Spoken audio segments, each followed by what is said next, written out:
sponsored event that is sponsored by NorCal SBDC, that we can offer another round, our seventh round in our BOSS Innovation Capital Science by Randall Lavaux and backed up by Jill Speckman, that we offer you new insights in entrepreneurship and what you need to continue to learn in order to be successful. Today's event is particular about a topic that every CEO needs to know. It's continuous funding. What basically means in your first 5 years, you never stop actually raising money. Even if you don't raise money, you're raising money in your interaction with investors, and Randall will give us his deep insights. Good morning, Randall. Welcome to the Pitch Global. Casey, you would like to have some words of de jour? Sure. Thank you, Axel. Thanks, everybody, for being here.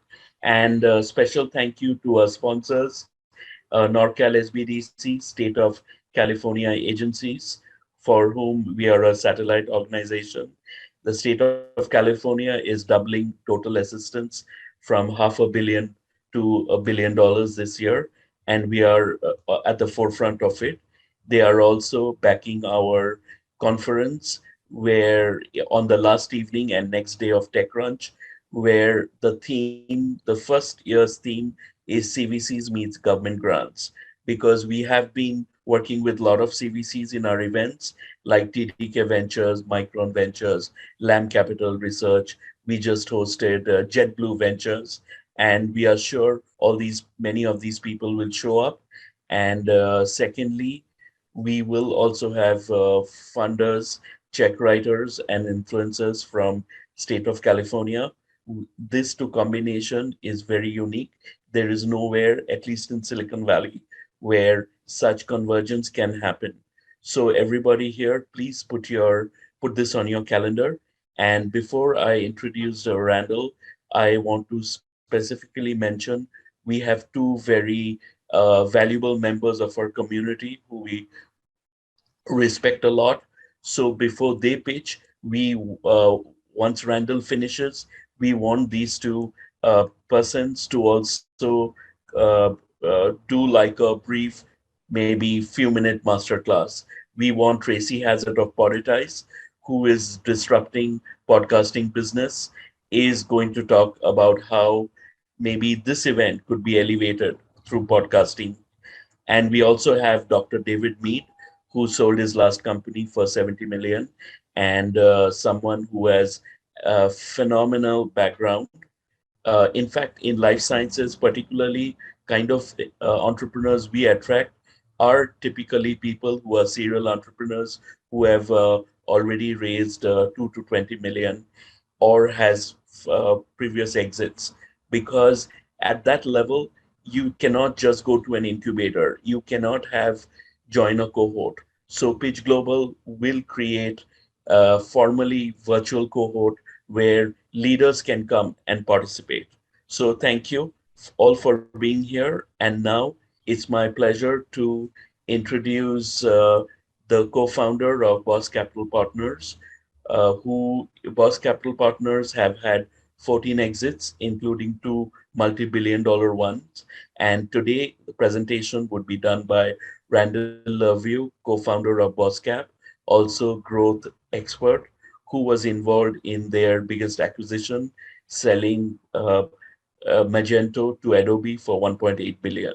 So with this level, there is a lot of entrepreneurial education out there. It's saturated, but our ecosystem with BOSS Capital and what Pitch Global represents, backed by State of California, we are confident we can rise above the noise and give you one-stop lifelong education in entrepreneurship. However senior you are, you can keep coming back once in a while and update your knowledge. And this could be a lifeline to take you to the next level of growth. So on that note, Randall, thanks again. Welcome back, the 7th time. This is our 7th event in the series, from innovation to funding. And today particularly, Randall will talk about continuous funding. So he will break the silos in your mind. It is funding is even getting money from customer is funding. Getting money from government non-dilutive is funding. So once you get into the mindset of continuous funding, everything you do, every decision you take will have funding. You will look at it through the lens of funding, and prosperity will guarantee in your life and company.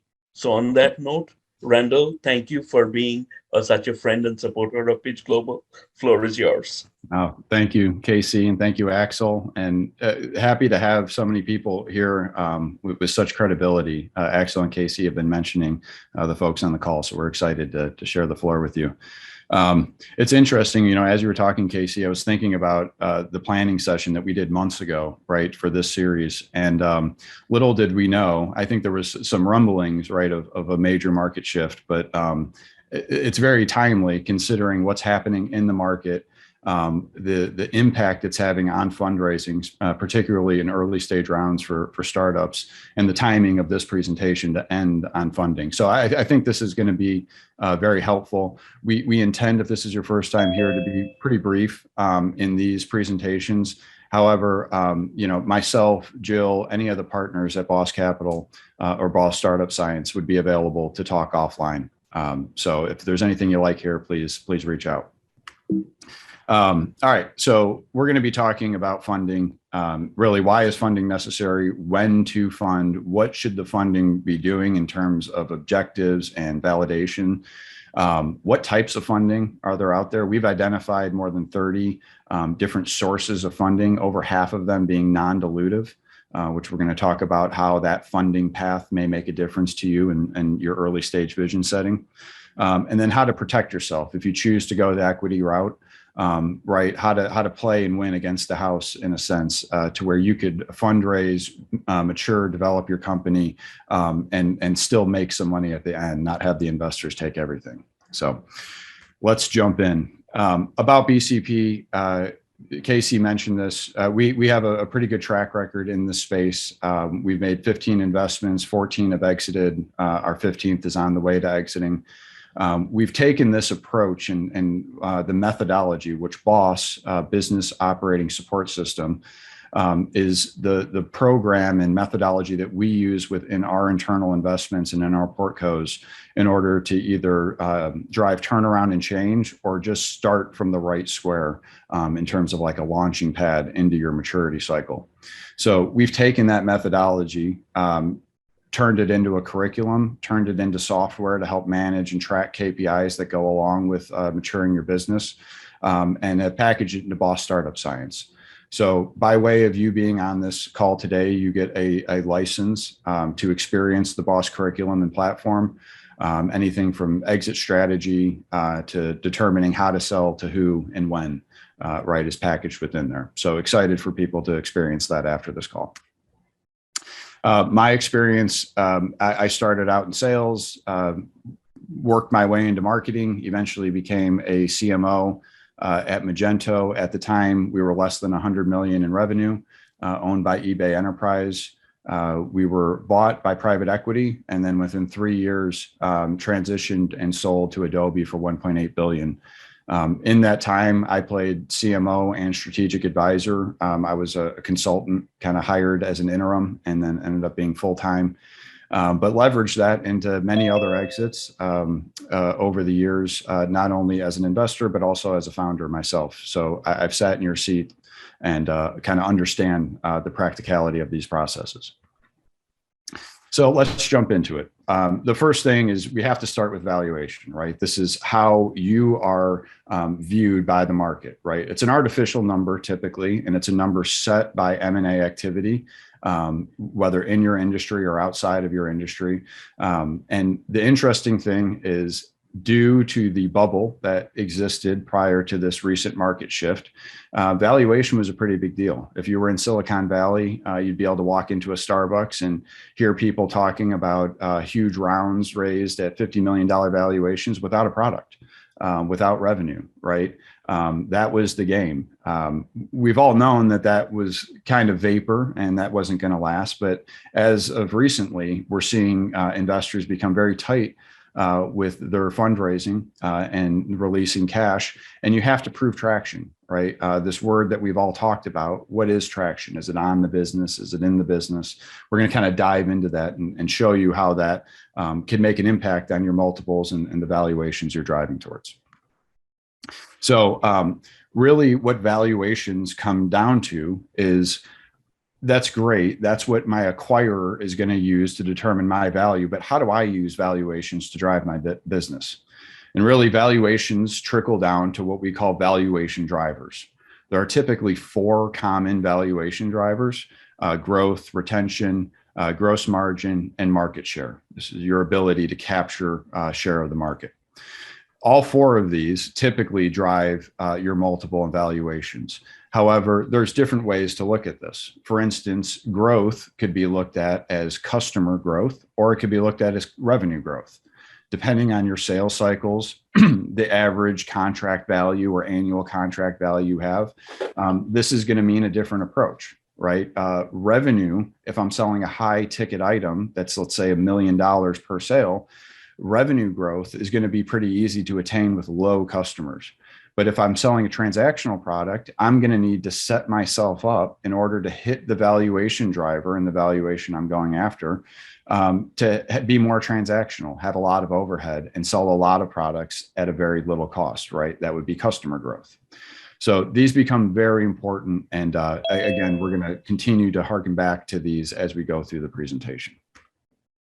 So I mentioned this before, there is a significant market shift happening, and specifically in the post-seed rounds, getting into the venture area and private equity, in your Series A, B, and C. I mean, we're literally seeing a 50% drop off in the amount of funds being released to the same type of startups, producing the same type of results. So clearly, as a founder, you have to be thinking, right, is this a path I want to go down? Because they're releasing less money, it's going to come at higher dilution to you, meaning you're going to have to likely give up more of your company to get that same amount of money that you would have got last year. And what should you do, right? Should I go through an investor path here? Maybe I want to take a bootstrap path or a blended path. We're going to review all of those options for you. So really what it comes down to is there is not a standardization in the market in terms of number of rounds that should be achieved for a certain level of maturity, or even the naming of rounds. We tend to look at it as 6 core rounds prior to some sort of exit, whether it be going IPO, private, or some sort of strategic acquisition. There are 3 seed rounds: seed, series, pre-seed, seed, and series seed. And then there's 3 series rounds, A, B, and C. Now, some people number these rounds, say I'm at my 3rd round or 4th round. Some people call them by name, right? Series A, Series B. However, it does matter. And the reason it matters is the type of investors that look at companies really care about the naming of the round. For instance, if I go to venture capital and I say I'm raising an A round, the expectation is I have revenue, I have customers, I know who my customers are, and this is a growth round to capitalize on that kind of string that I started in terms of finding the right customer and being able to sell to them, starting to understand my customer acquisition costs and lifetime value, right? Versus if you were to say, this is my 3rd round or 4th round, it's going to be a different story. So things to consider, as you're talking. I don't have an answer for you. All I know is that as you get to different institutions and different investment sources, these things really matter. So rather than trying to get into the specifics or guess what each one is going to do, let's just look at when fundraising is necessary, what the typical objective would be for the fundraising, and then the types or sources that you would have as you're moving and progressing through this model. For those of you that haven't seen this, this is the BOSS life cycle, right? There's phases that indicate maturity, and the phases are separated by fundraising rounds. Essentially, the idea is you raise a round, that money should take you to your next round. right? So there's an essence or a principle beginning with the end in mind, which is why we show the life cycle like this and why the funding paths are going to become important, because you need to plot out, what do I need to do and what do I need to achieve in order to meet the expectations of the investor that I just took money from, assuming it's non-dilutive. Most investors expect a 3 to 5x return, right? So if I raise $5 million, they're looking at it that I need to return $15 to $25 million back to them, right? So that $5 million should get me to a valuation or potentially an ARR of $15 to $25 million. When you start looking at it like that, it scares a lot of founders, right? Because the strategy has to have already been done pre-round. You go into the round raising it with an assumptive use of funds. Hopefully this life cycle should help plot you in terms of, I know I'm raising around, this is what I'm raising it for. And just by aligning to what the use of funds would be to the round that you're raising on, gives the investors confidence. It's going to increase your probability of actually successfully fundraising. So in the beginning, when we start out at Vision, we just have an idea, right? We're typically building our pitch deck, maybe trying to get into an incubator, an accelerator, some sort of university program, perhaps. But typically we're using credit cards, personal loans, personal funds, or there are a number of non-dilutive options, such as government grants and incentives. And we're going to cover a source here that we really like to help identify those things for you. Nonetheless, this $100,000 should get you to a point that you can build your MVP, proof of concept, right? Or at least the semblance of your ideation for your product.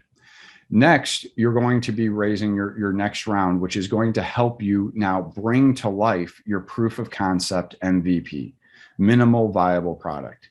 Whether you're selling a service or you're selling a product, the idea here is to start small, get validation from the market, and then expand. So that's why we say minimal viable product or service here. You're not building the entirety of what your vision is. You're building just enough to start to get traction, right? And this is a very common term that you're going to hear, which is maturity or revenue traction, meaning I am selling to people and they are interested in what I'm buying. And I have, I could plot my customer acquisition cost out before I enter it. And then there's maturity traction. Am I advancing the company? And from the outside perspective, the investor market, are they seeing the transition I'm making from vision to building my product, to taking my product and now selling it and go to market, and then scaling my business for my eventual exit? All right. So we have the technology discovery, vision to product ideation, proof of concept to MVP is the next round. After that, I should be able to raise around $1 million to $1.5 million for my go-to-market. This is going to be my growth round. Sometimes people call this Series A round. We think it's miscategorized. This is really just a growth round pre-Series A. That's going to matter because as you look at the fundraising types, venture funds, VC, private equity, and even some angel groups prefer to be growth round funding. So again, the classification is going to become very important as you move up the chain. Now, I've discussed a number of different types of funding sources, and I encourage you to reach out to me after. I have a detailed list of the 26 funding sources that are most probable for companies in the startup space. But really, as the market shifts, something that's becoming more and more attractive and is going to be harder and harder to find and achieve is the non-dilutive funding options. This is typically through loans, grants, tax credits, and there's even multiple crowdsourcing, non-dilutive sources of crowdsourcing that you can get into. So encourage you not to jump and rush to take investor capital. It may feel good, but those days are gone of just building a business on vapor and saying I have Sequoia as a lead investor. It's great, but you have to prove traction in revenue and maturity, things that haven't been seen in the past 5 years. Now, from a non-dilutive perspective, it really depends on what state you're in. That's going to, and where you've incorporated, that's going to play a big role in terms of the types of incentives, grants, loans that are available to you. This website, stateincentives.org, you just punch in your state and you could see all the different features that are available to you. All of them run on different cycles, But it's typically eye-opening for most founders when I reveal the site to them, because they didn't know that there's all these options out there. They don't have to rush to take institutional capital.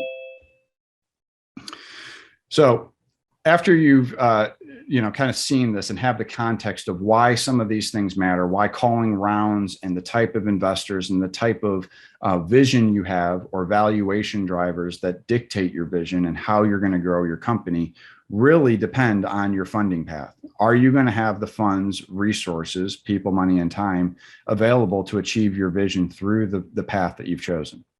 So there's really three types of paths. The VC back path, which is I'm en route to take institutional investor money. The bootstrapped, which is a total non-dilutive path. This is possible, by the way. You do not have to take money in order to be a successful startup. And then, of course, blended, which is our favorite, and we recommend obviously to our portcos and any of our customers, which is seek out as much non-dilutive capital as you could find. If it's available, take it, of course. And that puts you in a position to have leverage now when taking on investor capital and fundraising. You will have more to show, and they will not be able to kind of burn you on multiples and valuation. So let's say that you wanted to look at one of your eventual exit paths. We mentioned that you could stay, you can go public with an IPO, you could stay private, or you can go through a strategic acquisition. I love this slide and this graphic, which unfortunately I didn't create, it's sourced, but really shows what it looks like, right? We use this principle, begin with the end in mind, but what it's going to be like going from 100% of ownership of a company on a path to an IPO. The premise of this slide here is 17% of something is better than 100% of nothing. So it's trying to dispel some of the fears that you have as you move through maturity and you're giving up your company. If you direct your attention to these circles here, kind of the pie chart, you could see that as you move stage to stage and your maturity, whether revenue traction or maturity traction starts developing, you're having to bring on more people or more investors. And that's eating in to your dilution, right? Causing you to take more. However, if you plot it out the right way, you can make sure that your end state, where you end up after the exit, whether it's public, private, or strategic, is enough, right? And this is unfortunately something I've seen as both an investor, and it's happened to me as a founder in my first business. I spent a lot of time and effort. Thank God I remember the experience and was able to leverage it, but the amount of time and effort I put into the amount of money I got at the end based on bad decisions from taking on investor capital, was very unfortunate.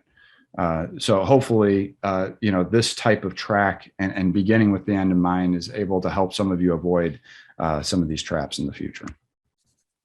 Now, the last thing I want to talk about, and Dr. David, is it? I didn't want to mispronounce your name, but Casey announced you as having a $70 million exit, of my favorite type, right? And this is something to consider, right? I showed the path to an IPO of $1 billion company. And typically as founders, we get really romantic about entrepreneurship, and that is something we'd like to do, right? Who wouldn't want to be a founder of $1 billion company? However, there is a very scary valley of death that you need to cross once you pass the $100 million market cap. The life cycle that I showed expands 2 to 3 times the length that you saw right there because of the additional rounds of funding that it will require. Plus, there's a lot of uncertainty. A lot of companies that choose to advance past the $100 million typically fail in the pursuit of $100 billion. So our favorite area, and even if you look at companies like Techstars or Y Combinator, they have their unicorns for sure, but a majority, over 80% of the exits that go through their programs are under $100 million in revenue. So that's a sweet spot. Build your company very quickly in the first 2 to 5 years and attempt to exit at 100 million is my advice. if you have something that's over that, believe me, the market will tell you, and you'll likely know. And I wish you luck on your path to $1 billion being a unicorn. So that is the presentation today. What this really comes down to, and if I were to put a theme over all of this, is with the market shifting, we can no longer, as startups or as investors, look at companies that are all strategy, no execution. And as is always stated, a company that's all execution and no strategy has no vision and is likely going to die a slow death. So what we really pride ourselves on doing, and what we think is the best advice for a company entering this kind of rocky market, is be able to blend execution and strategy. Think ahead, plot out your path, begin with the end in mind. These are going to help you get through these rocky times now. And that's it. Thank you so much, Randall. Let me follow up with one extra question. With your experience, how do you feel about founders coming to you that had 1 or 2 successful exits, have probably at least available cash, $1 million in their bank account, and are not willing to spend at least a portion of this for their own dream? How do you feel about that? Very interested. I mean, that's, you know, a founder going through their second attempt has a 20% higher probability of being successful. A founder that's exited twice, I don't even know. It's probably 60% higher. So I would put my money behind that person. And if they are not willing to put their own money down? Oh, if they're not willing to put their own money down? Yeah. I mean, one of the best advice I've heard as an investor is invest other people's money before your own. So if you have the legs to be able to make that investment work, more power to you. Okay. That's great. Hey, in Silicon Valley, they call it OPM, other people's money, right? But one great comment, now we have read a lot of motivational stuff, you know, in the past from leading authors. But always the problem is it's not easy to translate an abstract concept into change and execution. And you've been able to do that. And Boss Capital has. So kudos to you. Like Stephen Covey, we always used to think, you know, it's great, but, you know, sharpen the saw, begin of the end in mind. There's not really, maybe there are examples from an individual personal growth point of view, but how does it translate into tangible results? But today I learned, you know, the way you identify the sweet spot. I mean, he talks about it in the second book, The Eighth Habit, and the sweet spot. And but they were always abstract concepts in my mind. But after seeing your presentation today, Randall, it's just I now know how to apply concepts into practicums. So I have to give you credit and thank you for teaching us that. Very good. And anyone, if wants to make a comment, David, do you have a comment on your experience, you know, on selling for 70 million? We'd love to know. Happy to share that. That was a really great presentation, Randall. I had started Lucigen in my basement. And when I got my first SBIR grant, moved into a really small, crummy little setup, and then kept trying to grow mostly through grants until we got to the product stage. And then it really started taking off. And the best thing I ever did was hire people who were experts at commercialization and things like that. That's when it really started to take off. But after 18 years, I was only a 22% stakeholder, but on a $70 million exit, that made me very happy. And as you say, better to be 22% of something than 100% of nothing. And I can't say enough of, you know, be careful who you give it away to and how much, but it's really hard to get there on your own. There's no doubt. So it's a journey, and that was a really nice overview that you put together. That's great. You know, Randall, do you have any question today? Let's flip it. No, I mean, you know, I would just say that I like what David said there, and it's cool to have a practical example right in front of you that followed the same path, right? Took grants, ended up with around 17%, 22%. That's the typical journey. And as David said, I'm an investor, right? So I'm not going to argue against myself. I want companies to come to me because I believe that we're uniquely suited to help them get through some of these challenges, as David mentioned. But don't look at raising cash is not the end all be all. And in a bubble market, it may seem like that, and it may be very impressive of how much you raised at what multiple and what pre or post money valuations you had. But I mean, we're seeing pre-money valuations be cut by 50%. I mean, just across the board. 6 months ago, you could have raised double on that same pre-money valuation. So you can't be vapor. You have to blend your strategy and your strategic vision, which is playing chess, thinking with the end in mind, and getting stuff done and showing that revenue traction that I can validate my product in the market and get people to prove that I have something valuable for them. But what we also see is there could be wheels within wheels, like maybe in a very buoyant market, investors are willing to take more risk on first timers. Whereas if the market is choppy, they may double down and invest more in known quantity who have given exits. So we see there's always perspectives, and there's always multiple layers of details. So one other question or comment. Tracy, are you there? Yes, I'm here. Oh, great. So now, Tracy, let's put you on the spot. Okay. Why don't you say how, before your pitching starts, how can you get to 100 million exit? Let's put it out there with your background, what you have achieved, and what in the next 3 years you think will make 100 million exit.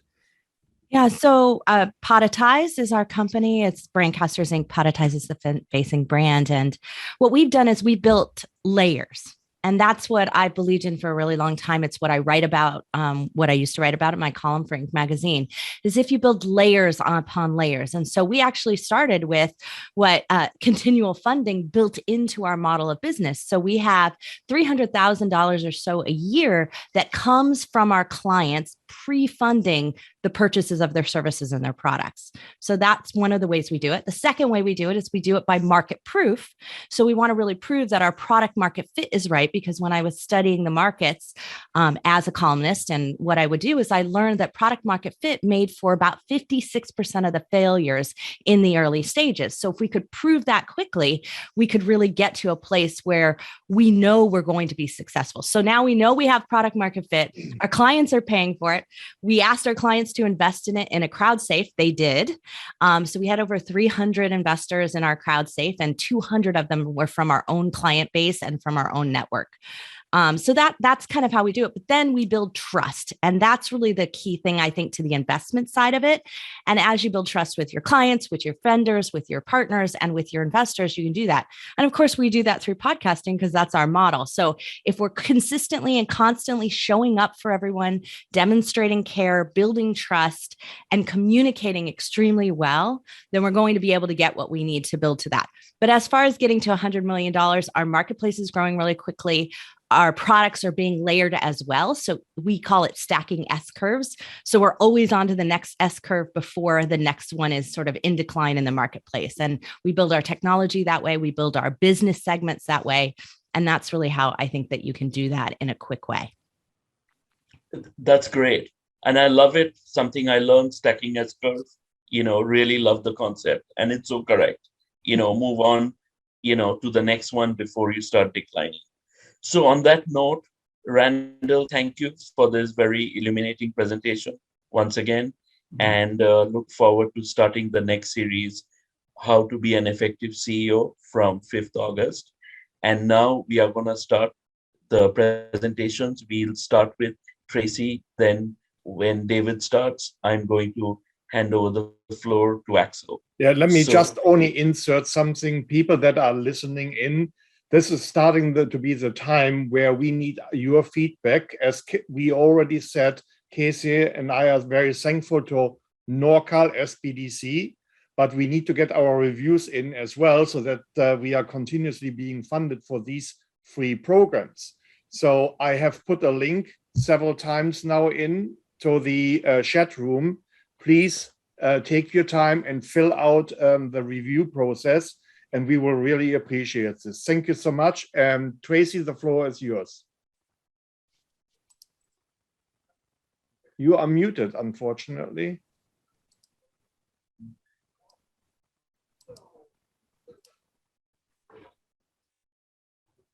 And unmute. There we go. Got it all. There we go. So, hi, everyone. I'm Tracy Hazard. I'm the CEO and co-founder of Brandcasters Inc. Podetize our brand. We're making podcast monetization for all actually profitable. We're in the media ad tech model. We're at a valuation of 10 million, and we're working on a raise of up to 2 million. We currently are in 1.23 in revenue, and we have 1,000 customers already. We look at the podcast model for revenue as broken. There's a $4 billion podcast ad market with 2.5 million shows out there. You may have seen them on your Apple app, your podcast app, your, whatever you use, Google, Spotify. But less than 2% of those podcasts out there actually monetize through ads. And 75% of those quit their show before they ever reach 25 episodes. That's not a growth model. And so we look at it as different. We said, what if we approach the podcasting market as a direct response market, one where I'm going to sell my things, my services, a business to business market. And so we look at it as a part of the $500 billion direct response ad market, where podcast promotion drives the results rather than advertisement.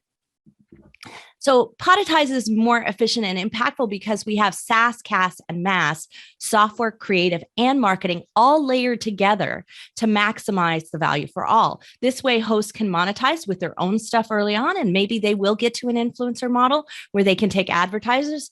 And when they do that, their promotions or their outside advertisers convert because the conversion is built into the trust model that's already there.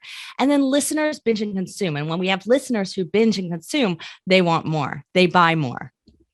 So our competitors have actually a valuation problem with their podcasts. So because they're only really focused on that 2% of the industry that's making ad dollars, they don't pay attention to what's going on in the remainder of that marketplace. And so what happens is you basically have an apartment building where only the penthouse is filled 100% of the time. And even then it's not filled 100%. It's probably filled about 80% of the time.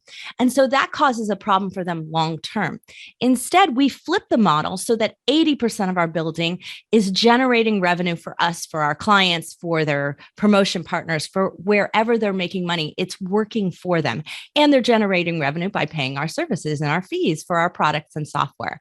So that's all working for everyone over there. So we have a higher activity level. And that's really where we can see ourselves getting to in 2024, about $160 million valuation at that stage. So what we built is this layered platform where we have recording, we have creative services. This is where you might, have your production done. So video to audio to blog to social share is something that we do. We have hosting, which is our software as a service. And our hosting has an ad software component to it where you can mix ads in and take them out at any time. So you're always producing relevant promotions and ads for your own things. So it could be an ad for this webinar right now, and you would put that onto your show. And then we have our marketing services, which are things like going out there and matchmaking for our guests, or going out there and doing things like being able to make your show discoverable, so people know about you. And then we have ad services like a typical ad platform as well. And that actually taps into our discoverability platform. So if you're looking to invest in traction, we went from 10 to 1,000 shows, 1.23 million in revenue. We have about 61% gross margins, and $300,000 of what we earn each year comes from client prepaids. And we are on our way to growing that $100+ million company by end of 2024. And where we look at that is in our active user growth. And that's where we are right now. We're really moving from that 1,000 to 3,000 to 6,000 to 12,000 and kind of moving through that. That's our key right now. And what we're mostly going to be using our capital that we're raising for. This is my partner, Tom Hazard, and I, and we have 30 years of experience, not each, both. And so we've done 2.5 billion in products for Costco, Walmart, Target, across the industry, things you buy every single day at mass market retail, Tom and I designed. And with that, we have 40 patents, not in this business, but 40 patents that we've done that have a 95% issuance rate and an 86% commercialization rate. So we look at our growth market as right now at a $10 million valuation cap. $2 million post-seed is what we're in the process of. And we are using our funds for more patents, for 3 new product launches. The products are already designed and development for growing to 10,000 users. And we already have JV partnerships with Dolby and consumable ads that are in place, which is going to make it so that we actually are bringing in our ad dollars 1 year ahead of schedule. So if you're interested in us talking more, please contact and reach me. Thank you so much. Randall, do you have any feedback? I was, in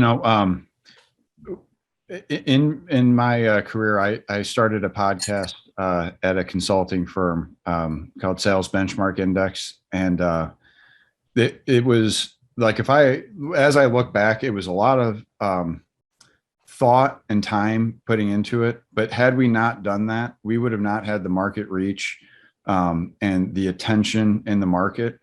And I think most companies believe that there's like this, if I build it, they will come type of approach. And you have to be able to cut through the noise. And if you have something important to say, the podcast or video or audio formats are some of the best ways to put that information out there.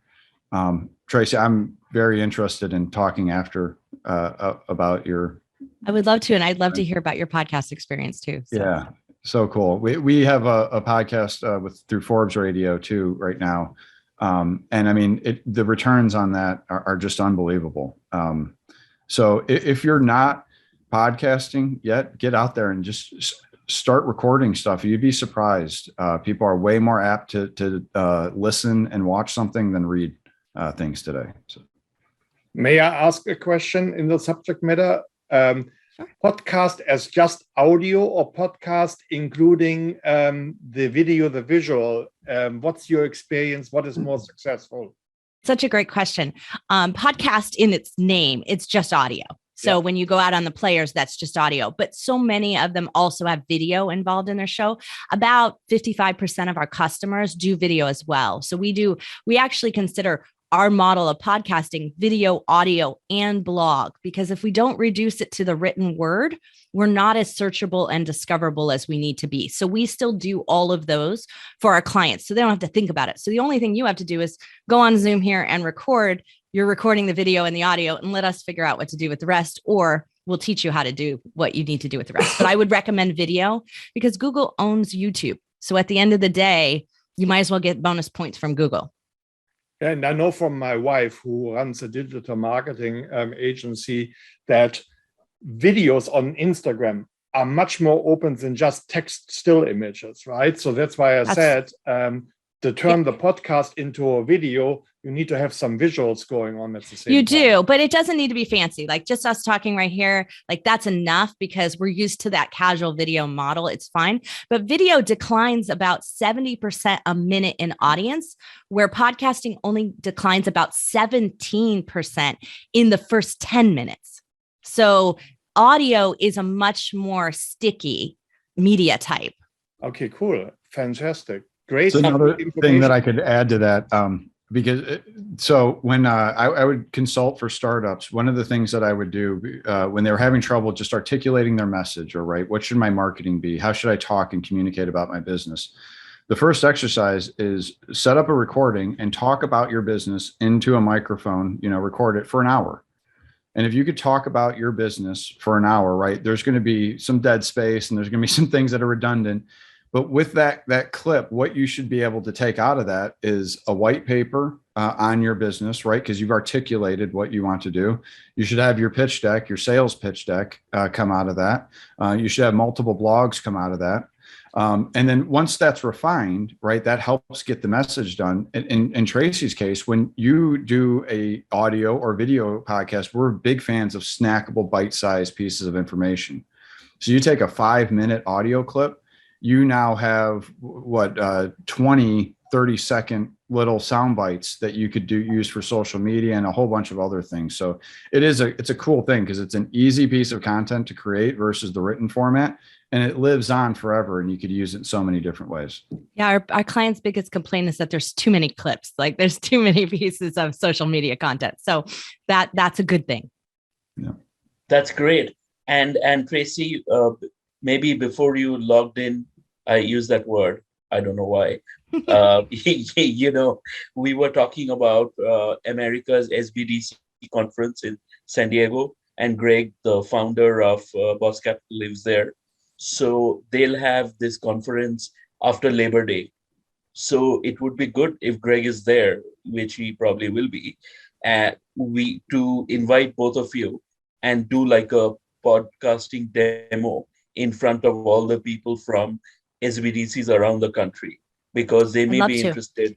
They may have last moment budgets because their budgeting cycle ends in end of September, and they may say, wow, they are in the beginning, they won't spend, and at the end they are trying to give away money. So you may be able to make some deals where we can put Boss's content into podcasting through some of the SBDCs. So let's talk about this offline. And now I am going to, and you are there as well. You live in SoCal, so it's very easy for you. So on that note, I'm gonna introduce Dr. David Mead and then hand over the floor to Axel for the day. So this is someone we love. We do what we do because we love to attract entrepreneurs from whom we can learn from. And Dr. David Mead has been presenter in the past. Recently, they merged with another company and TerraBio and took over their name. And he sold his previous company for $70 million, has perfect resume, created drugs, which has made billions for his previous company and his corporate job. So David, really excited to have you here.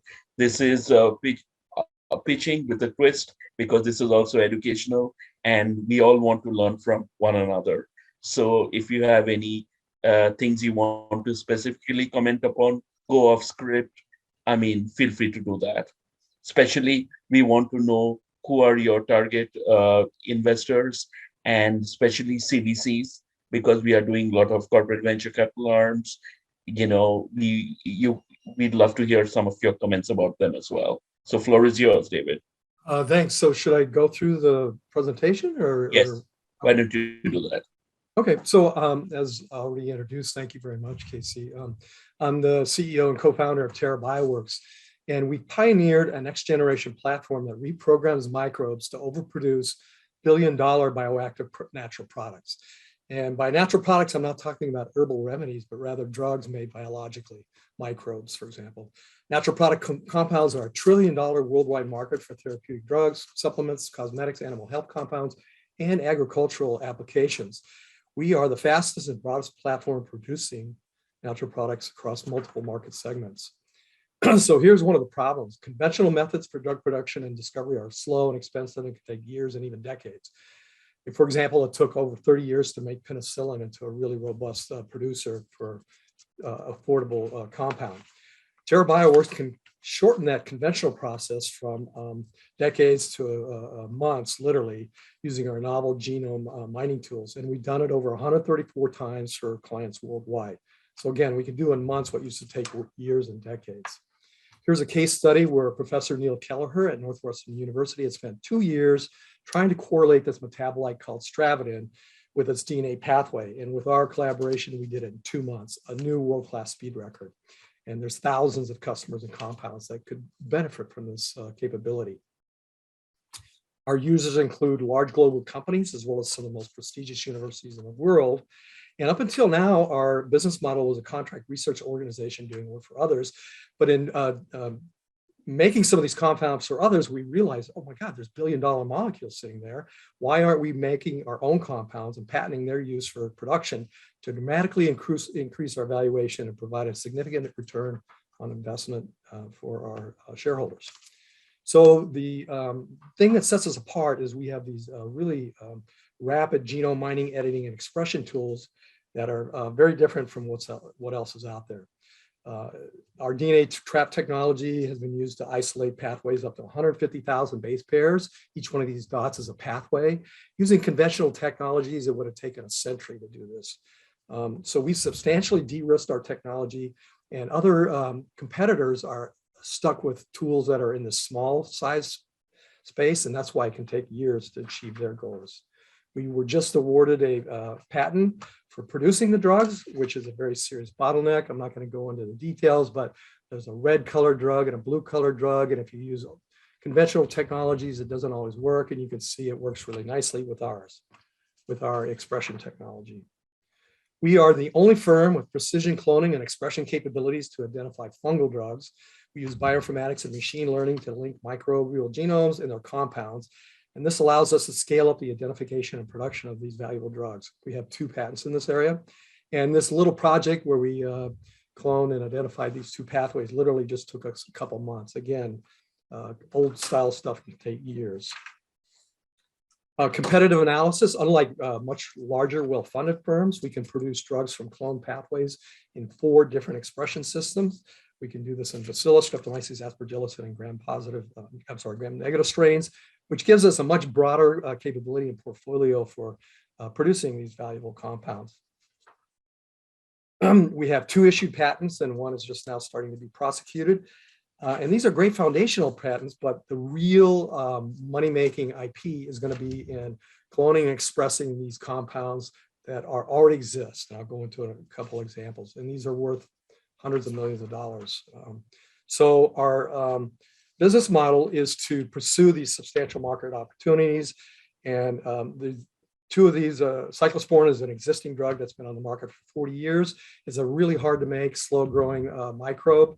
And we can shorten the production time by 3-fold, 3 to 4-fold, and improve the yield by 2 to 3-fold. And it will save about $1 billion in cost of goods. And that can be translated into a license worth $100 million a year. And we can do this for more than 1 compound. We're seeking $3 million in new investment, and the funds will use to manufacture pledepsin and cyclosporin and a new compound to treat crop pathogens. So customers are obviously pharma, biotechs, and ag techs with problems producing affordable compounds. And our valuation will increase dramatically, even if one of these products becomes successful. We envision an acquisition exit in 3 to 5 years for 9 figures. And once we have submitted these patent applications to protect our IP, there are multiple revenue channels. We plan to license the compounds developed here. We could sell them on a research chemical market. And almost as importantly, we could seek new partnerships using this data generated from these examples. The proceeds we'll use to obtain IP protection for manufacturing these compounds, positioning us for significant partnerships or acquisitions. So here's 3 really good examples worth hundreds of millions of dollars. All 3 of these were former customers of ours that have been either acquired or seen extensive partnering opportunities. Our team has been through strategic transactions, and we're leaders in natural products. As was mentioned, I started and sold my previous company, Lucigen, for $70 million 4 years ago. I invented a technology called TA cloning at the dawn of my career that's made almost $1 billion for Thermo Fisher. Wish I would have known better to keep that. We have got some incredible board and advisory people. Nancy Kelleher is the godmother of fungal natural products genetics. Neil Kelleher is a heavyweight metabologenomics, both in fungal and microbial things. Mark Lyles is a very talented ag tech applied scientist. And we have some real pharma guys on our board and advisory board that have done this before, manufacturing and producing and purifying compounds. So the take-home message is we've addressed major pain points. We've created traction as a services business, substantially de-risking our platform. We have an experienced team, And we are the fastest and broadest platform for producing natural products across multiple market segments. That's our story. Thanks for listening. Thank you so much. Randall, what is amazing on the life science field, it puts actually everything we know about startup companies on its heels, right? There is hardly ever a life science company that goes public because they're all being exited to larger entities. And there is actually no customer because the proof of concept is the final transition point. If the stuff works in clinical phase, you are exiting the company already to a potential buyer, right? That isn't that amazing? It's a totally different segment of the market in startups. Yeah, I don't play in the life sciences space just because I'm ignorant to the space in general. But every time I hear one of these pitches and you see what the product or service is able to do and in return for the value, I mean, it's just unfortunate that the market doesn't value some of these, breakthroughs in science and things that they're able to do as much as they should. But it's fascinating, and it made me think of something, Casey, you and Axel talk a lot about is the corporate venture space and how they are continuously moving downstream into the early stage and embracing that idea of beginning with the end in mind, identifying a corporate as a potential buyer of your service in a case like this where it's not really going to go on the public market. It's really good to get in early with them. A lot of these corporates are setting up accelerator programs, incubator programs, venture studios, where you can bypass a lot of the pain that would go along with fundraising in the external market and do it right through your potential acquirer. So I've got a story to share along those lines. Yeah. I had a consultant, and we had gotten in front of a bunch of mostly Japanese pharma guys. And this is the future of natural product drug discovery and manufacturing. And in the room, we're mostly chemists, and we were a threat to their job.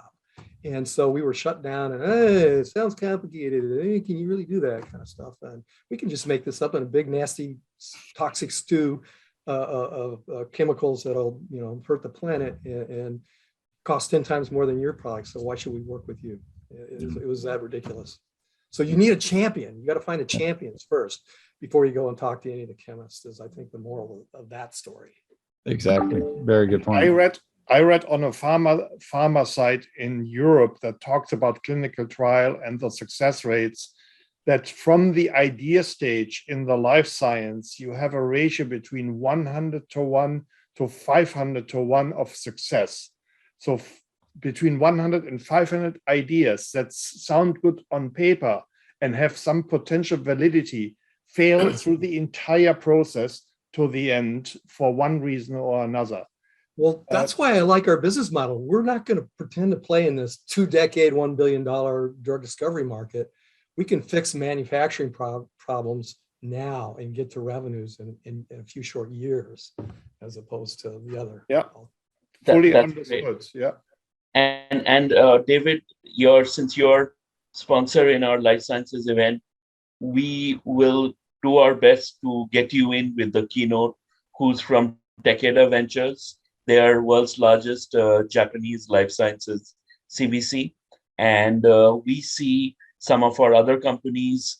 You may have seen one from the last life science event, the light company.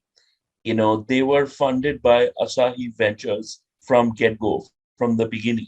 So life sciences companies, CVCs are funding early stage. Every CVC we have met recently say they fund in all stages. They not only follow, they also lead. And we just got to go all out, to get you in front of CVCs in life science. That's why I send you. I'm glad you brought that up, because our track record trying to get in front of VCs is we're too early. But the CVCs, if you get the right champion, they will get it. I think so. Yeah, CVCs want to meet startups, and startups want to meet CVCs. But what is in between is misperception and a lot of confusion in the market. So we are there to kind of clear that mist a bit.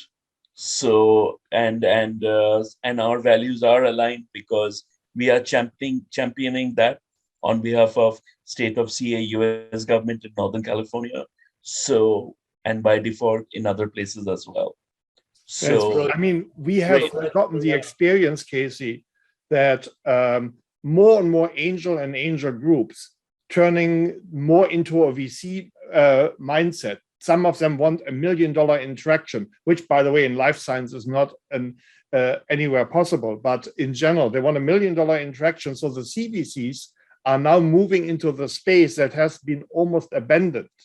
And it is tricky for a startup company to get through the initial hurdles, to make a MVP go somewhere and get, you need to become very creative. And I'm very thankful for the CVCs to stepping up into the space nowadays. And think about the opportunity that you have as a founder right now, because what they said is absolutely true. The CVCs, even VCs, are moving upstream and want to meet startups. They don't know how, they really don't understand how the businesses work, all that kind of stuff. So reaching out to them and getting their attention is hard. So you have an advantage right now. Corporates are paying business development departments. They have entire sales staffs that are responsible for recruiting startups into their programs. They're making outbound calls to startups, which should shock you as a founder that they're trying to find you. So the trick to this is reach out to them. You're doing them a favor. They want to hear from you. If you have some complementary software services, products, if it's in the life science space and it could help, they don't care about margins like your investors or institutional investors will. The institutional investors are raising ROI to sell to the big corporate. The big corporate is not going to care about that. They legitimately want to take your vision and expand it and push it out to as many people as possible while making a profit. But that's the point, is don't be afraid of that, right? The CVCs, just pick up the phone and call them. They're looking for people like you. I think it's a hidden gem. I wasn't even really that aware of all of them that are out there until KC brought my awareness to the. And they're struggling. I get corporates coming to me saying, how do I get the attention of the startup community? It's like, it's so wild. Like they're asking the same question. Yeah, Randall, send them to us. We will help them. Not even apart from corporates, even large private equity company whales, like we know General Atlantic Healthcare.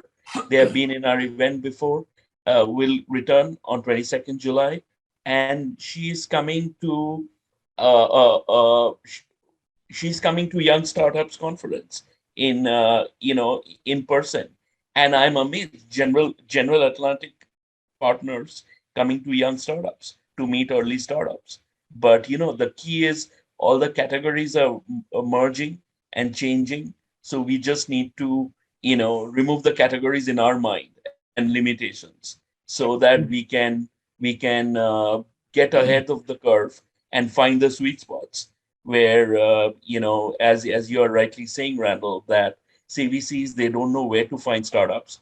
But traditional angels are being bombarded by entrepreneurs and not getting enough results.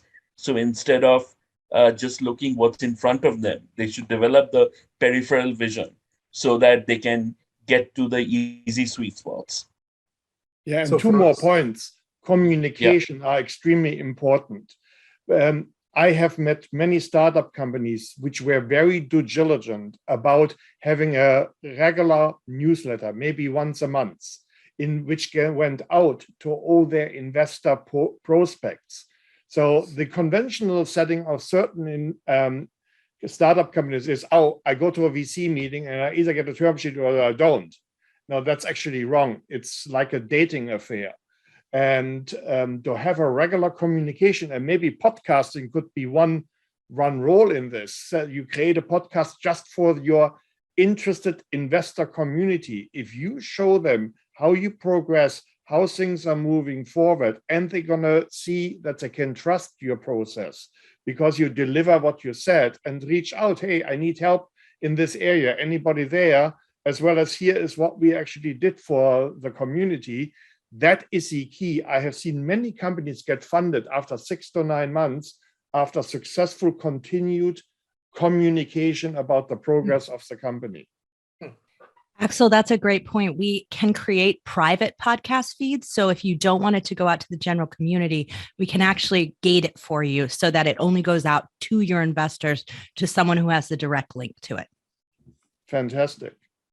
Thank you so much. And Randall, I don't think you heard actually our friend from Denmark, Danny. Danny, I think the next floor is yours. Thank you very much. Thank you. I think I will do things a bit differently today, and I will actually share with you what we have created, and which I'm very proud of, for you to understand who we are. So we're a workforce management platform for retail, hospitality, and leisure to increase staff performance through this great tool, so that we will see the end of bad service experiences. So to understand that, I just quickly want to show you, this is our app for employees. And when an employee come to work in a restaurant, they see they want to see when their next shift is, and they actually want to see who they're going to work with on that particular day. So they want to see who's their colleagues. Is it a fun team that we're working with today? And what about Tuesday when I'm working again? What does the team look like? They want to add when they want to have days off, when they want to have vacations, or have more shifts. And of course, they also want to have a list of their shift and see how much money they make on each shift. And they want to be able to swap the shifts with colleagues. Then they want to see how much money they actually make. So they can see, how many hours do I actually work in a current period of time, and how much money will I make in those hours. I can see if there's any open shifts. So if I want more work, I can actually take more working shifts if I want to. Then as a manager, you sometimes have a task for your employee. So you can assign task for your employee, and the employee can click on done, and you will know that they actually did what you wanted them to do. You can share everything on the bulletin board that is necessary for the employees to know, and they will be able to click read and understood. So you will, as a manager, know exactly what they have read and understood about your business and what they need to do. Of course, we have documents like employment contracts in here, and you're even able to put in a contract which it merges with the personal data, and you can sign it or decline it as an employee. But some of the most important things to actually running a successful restaurant, delivering great service experiences, is to hire the right people and then train and motivate them perfectly timed for their next shift. So to be able to hire the perfect employees, you need to know who's the great employees and who are actually not delivering very well. So we created a performance measurement tool, and here you can see the 20% best employees in this restaurant. This is the top 9 based on revenue and team. And when you know who's your best performing employees, you also have to know what to look for in their personalities to actually match them with potential employees and the applicants that you get. So we ask all the applicants about the same stuff as you know about your employees, and then our system is able to predict if an applicant is actually suited to get a job in your business. So that's just a quick showing of how our platform looks like, and then I will quickly share my deck. So why is this important? It's because it's bad service experiences cost US businesses $75 billion in 2018, and that's 13 billion more than in 2016. So it's actually an increasing problem. We have created the solution with the platform I just showed you, and it's a business to business model. It's a recurring revenue. We charge $6 per employee per month from the restaurants, and that's pretty good. when there's 576 people working in these industries globally. That's 82 million people working in the industries in just Europe and the US combined, with a potential annual recurring revenue on $5 billion. So usually restaurants, they need to have 3 or 4 different tools to do what I just showed you in our one simple tool. And it's very expensive to have all those tools. So of course you will save a lot of money by switching it to only one tool, but also it's so much easier for employees just to need to use one tool instead of having to log in and out of 3 different tools to do that job. So my co-founding partner, Jeanette, is our tech genius, CTO, and I'm our commercial capacity. We both have the pleasure of having exits before, and I've been working, I've been the owner of promoters with more than 1,000 employees. So right now we're at 35 active customers, 1,800 employees, and more than 6,000 in monthly recurring revenue. And for those who were here 2 weeks ago, you will see that we went from 1,600 to 1,800 employees and from 5,000 to 6,000 in the monthly recurring revenue in this 2 weeks since last event. So we're actually on quite a growth path, and we have very, very little churn, as you see in the one saying 0 almost all the way here in the bottom. We're looking to raise money for our growth funding round, as Randall said we should call it a few minutes ago. And we're looking for $1 million on a convertible note. And we are going to spend them on, growth and we want to do that in the US market. That's it from me today. Thank you. Randall, if I may even add an extra question to this. How is the current sentiment in funding rounds? Do you actually still have to say a fixed thing like we are doing convertible note, 20% discount? I feel a statement like we are making the deal work because it has to be a win-win for everybody. It could be an equity investment, could be convertible note. How do you see the world in this particular scenario? If you were to approach with the specifics like that, it would raise red flags for me, because I'd want to know why is that the case, and my assumption would be maybe there's some complications in previous rounds, and the cap table might not reflect something I might be interested in. I mean, it's the best way to you want to appear as if you're interviewing the investor in many cases. I mean, that's going to give you the highest probability. Now you have to be in a position to do that. And it looks like from your pitch, right, you have low churn. You already have customers, right? As an investor, I'm sitting there thinking, man, I just need to add some fuel to this fire and I'll get my money back in a snap. Absolutely. Right? And you're right. Yeah. So that's the case. So yeah, I would I'd be open to it, right? Going in very specific, almost it could make you seem as if you're desperate for the cash, which in some cases you may be, but you're in a great position. What I would be very interested in if I'm you is, have you talked to potential acquirers of your business? What does the patterns of their previous M&A activity tell you that the company will be valued on? Should you shift and 35 clients, should you double your ACV, go upstream to a higher enterprise client and do it in a shorter amount of time? Should you pull back and go down market and lower your prices and get market share, right? It's really up to them. And so these are the questions I would have, because that's really going to dictate, right? You're raising the growth round. As an investor, I want to know, how are you going to use these funds? And do I need to help you with this, or do you have competency in this? And could you tell me that, based on what I'm raising and the use of funds, that I have a go-to-market path to get the return on this investment very quickly? But thank you. A very impressive business, and just the way you put it, I'm sure you're not going to have a lot of problems. And in fact, please reach out after. Like to talk. Yeah, I mean, I'm amazed. He told initially a story on one of our Pitch Global events that he went with his family to his favorite restaurant in LA to eat, and he can get quickly an audience because the problem exists and how insufficiently the restaurants are managed. And his integration style is extremely welcome in the restaurant industry.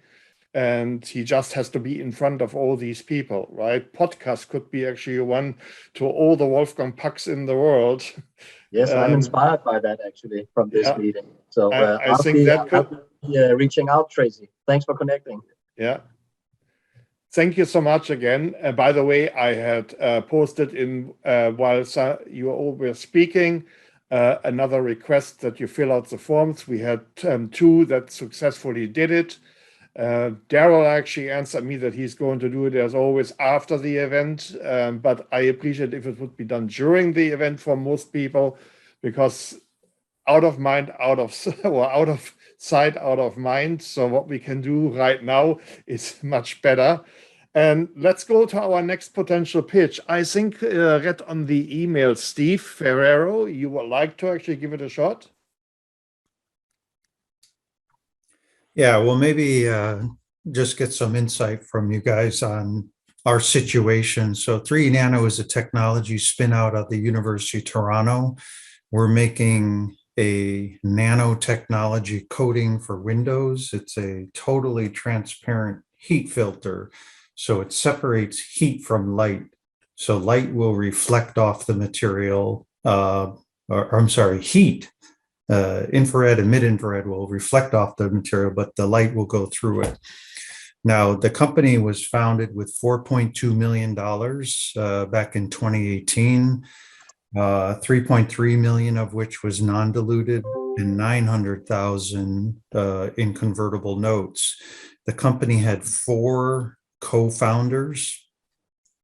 And with that initial money, we only got to this stage of being able to get to TRL 6, get the prototype ability to work with the technology. And before I joined, I'm a non-founder CEO. I came in as a consultant, and then in August last year, I assumed the role of CEO of the company because of my polymer background. We're actually putting these coatings on a lightweight polymer to be used in the window market.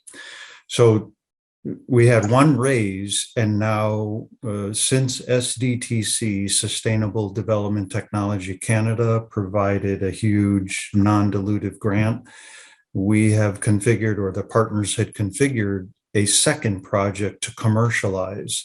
So that project is a $4.6 million non-dilutive raise, but it requires us to raise $4 million in equity. So when we go out to, it's way beyond angels, so I can't even bother approaching angels to try to raise a sum of $4 million. So when we go to seed investors or series seed investors, and we did manage to get a lead investor who's in at 750,000, but they said, you know what, we'll go to closing when you get 3 million at the table. And so that approach has kind of hamstrung us that we can't, your chart there where you 100, 500, 1.5, we kind of like are skipping all the middle steps. And since we were funded in 2018, as you can imagine, that the well is dry now, and we're nearly out of money, but yet we're still going after this large golden egg, which makes a lot of sense because we are ready to commercialize. We do have global partners. We have raised 4 million of in-kind, which comes along with the 4.6 million non-dilutive, and we still have their support if we can just circle up the 4 million. But, I'm really kind of at the late seed stage where they, show me the traction. Well, here's my traction. Give me some money and I will go to the next step and I can show you the strength of the ability to get there. But it's show me the proof, show me the purchase orders. I've got 100 million in forecast, but when you start asking people for 1 million and 1.5 million and 2 million, they're like, well, okay, forecasts are nice, purchase orders are sweeter. And so we've been questioning, do we scale down and redo everything? And really it's a matter of trying to figure out, do we still try to run with this large play? We're going for the bomb, right? Yeah. We're going all the way to the end zone, and that's the play that we put on the table. I think, like David mentioned, this is the right time to find a champion. Whether you bring that, have you taken the 4.6 in non-dilutive? Is that condition? I can't get it till I raise it. Until you raise it. Yeah. It's a package. It comes together. And so you got to be asking yourself, like, what is that? So I get 8 million, right? 9 million. What is that?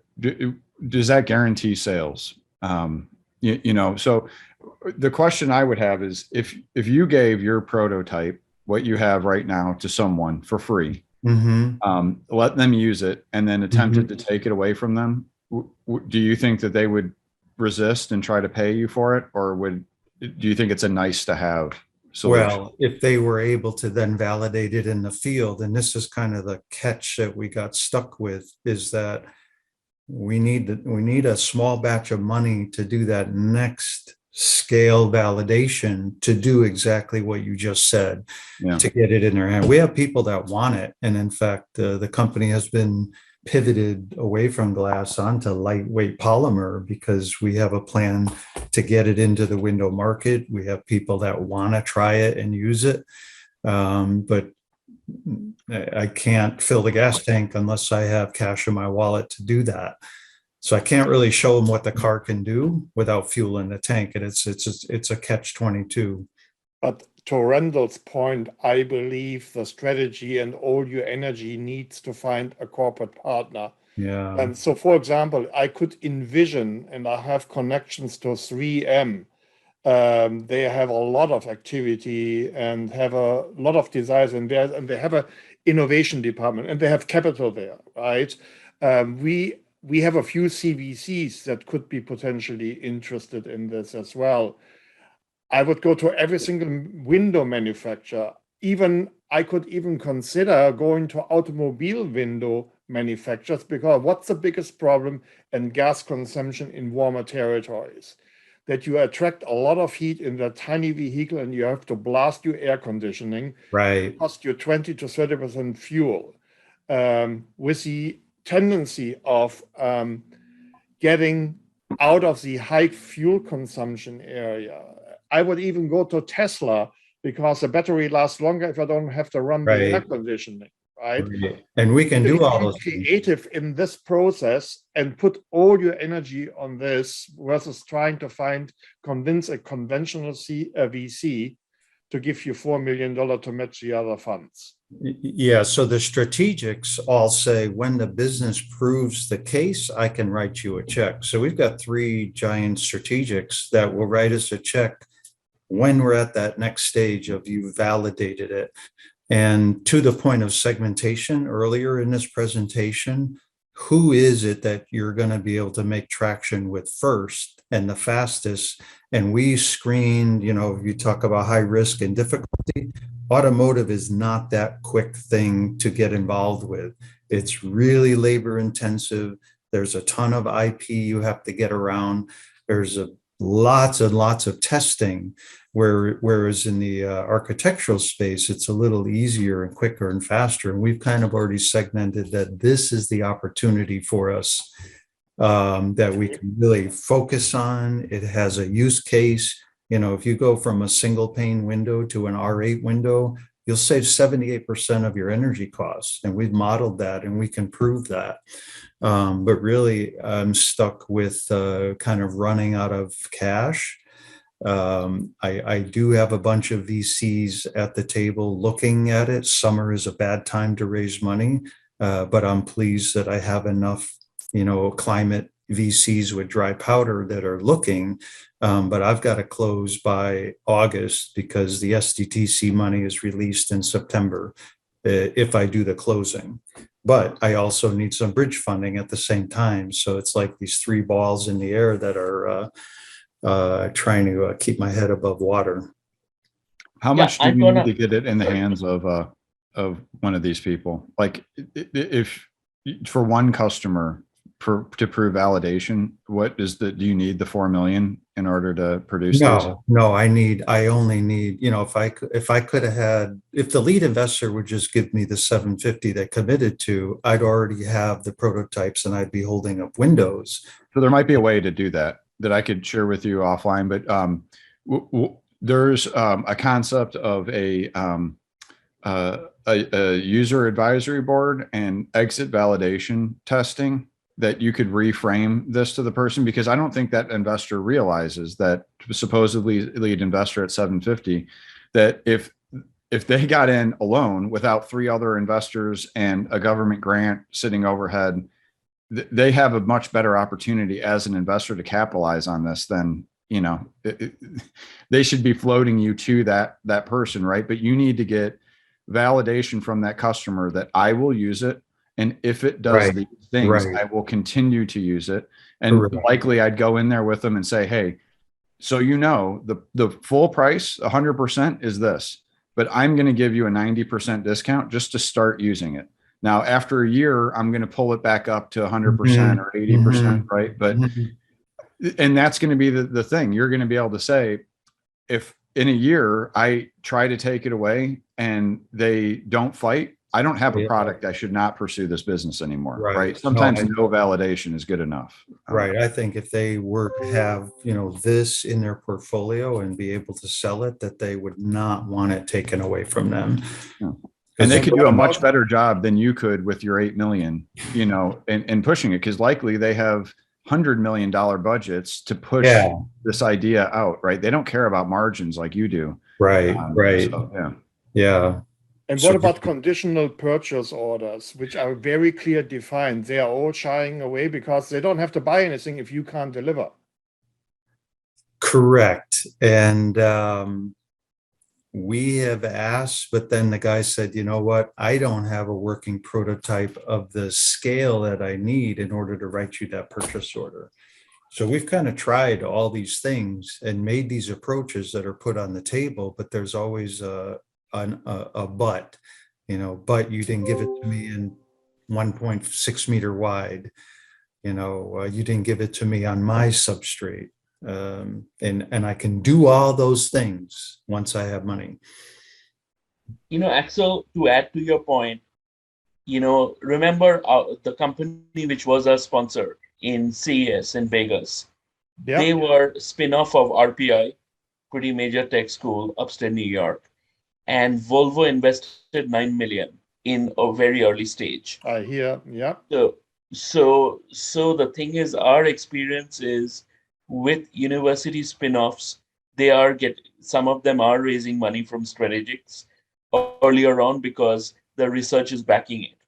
So that's one part. And also other strategics like the Heritage Group and all CVCs, they are also looking for deals. Another is Ferguson.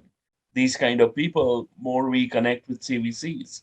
Maybe our connections some of them are very tenuous. We just know them or exchange emails with them.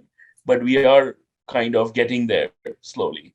So I will say in this situation, it's just not fair that people are saying, I will give you money if someone else invests. You just got to get a lead who's a strategics. And there are people out there. That's all I can say.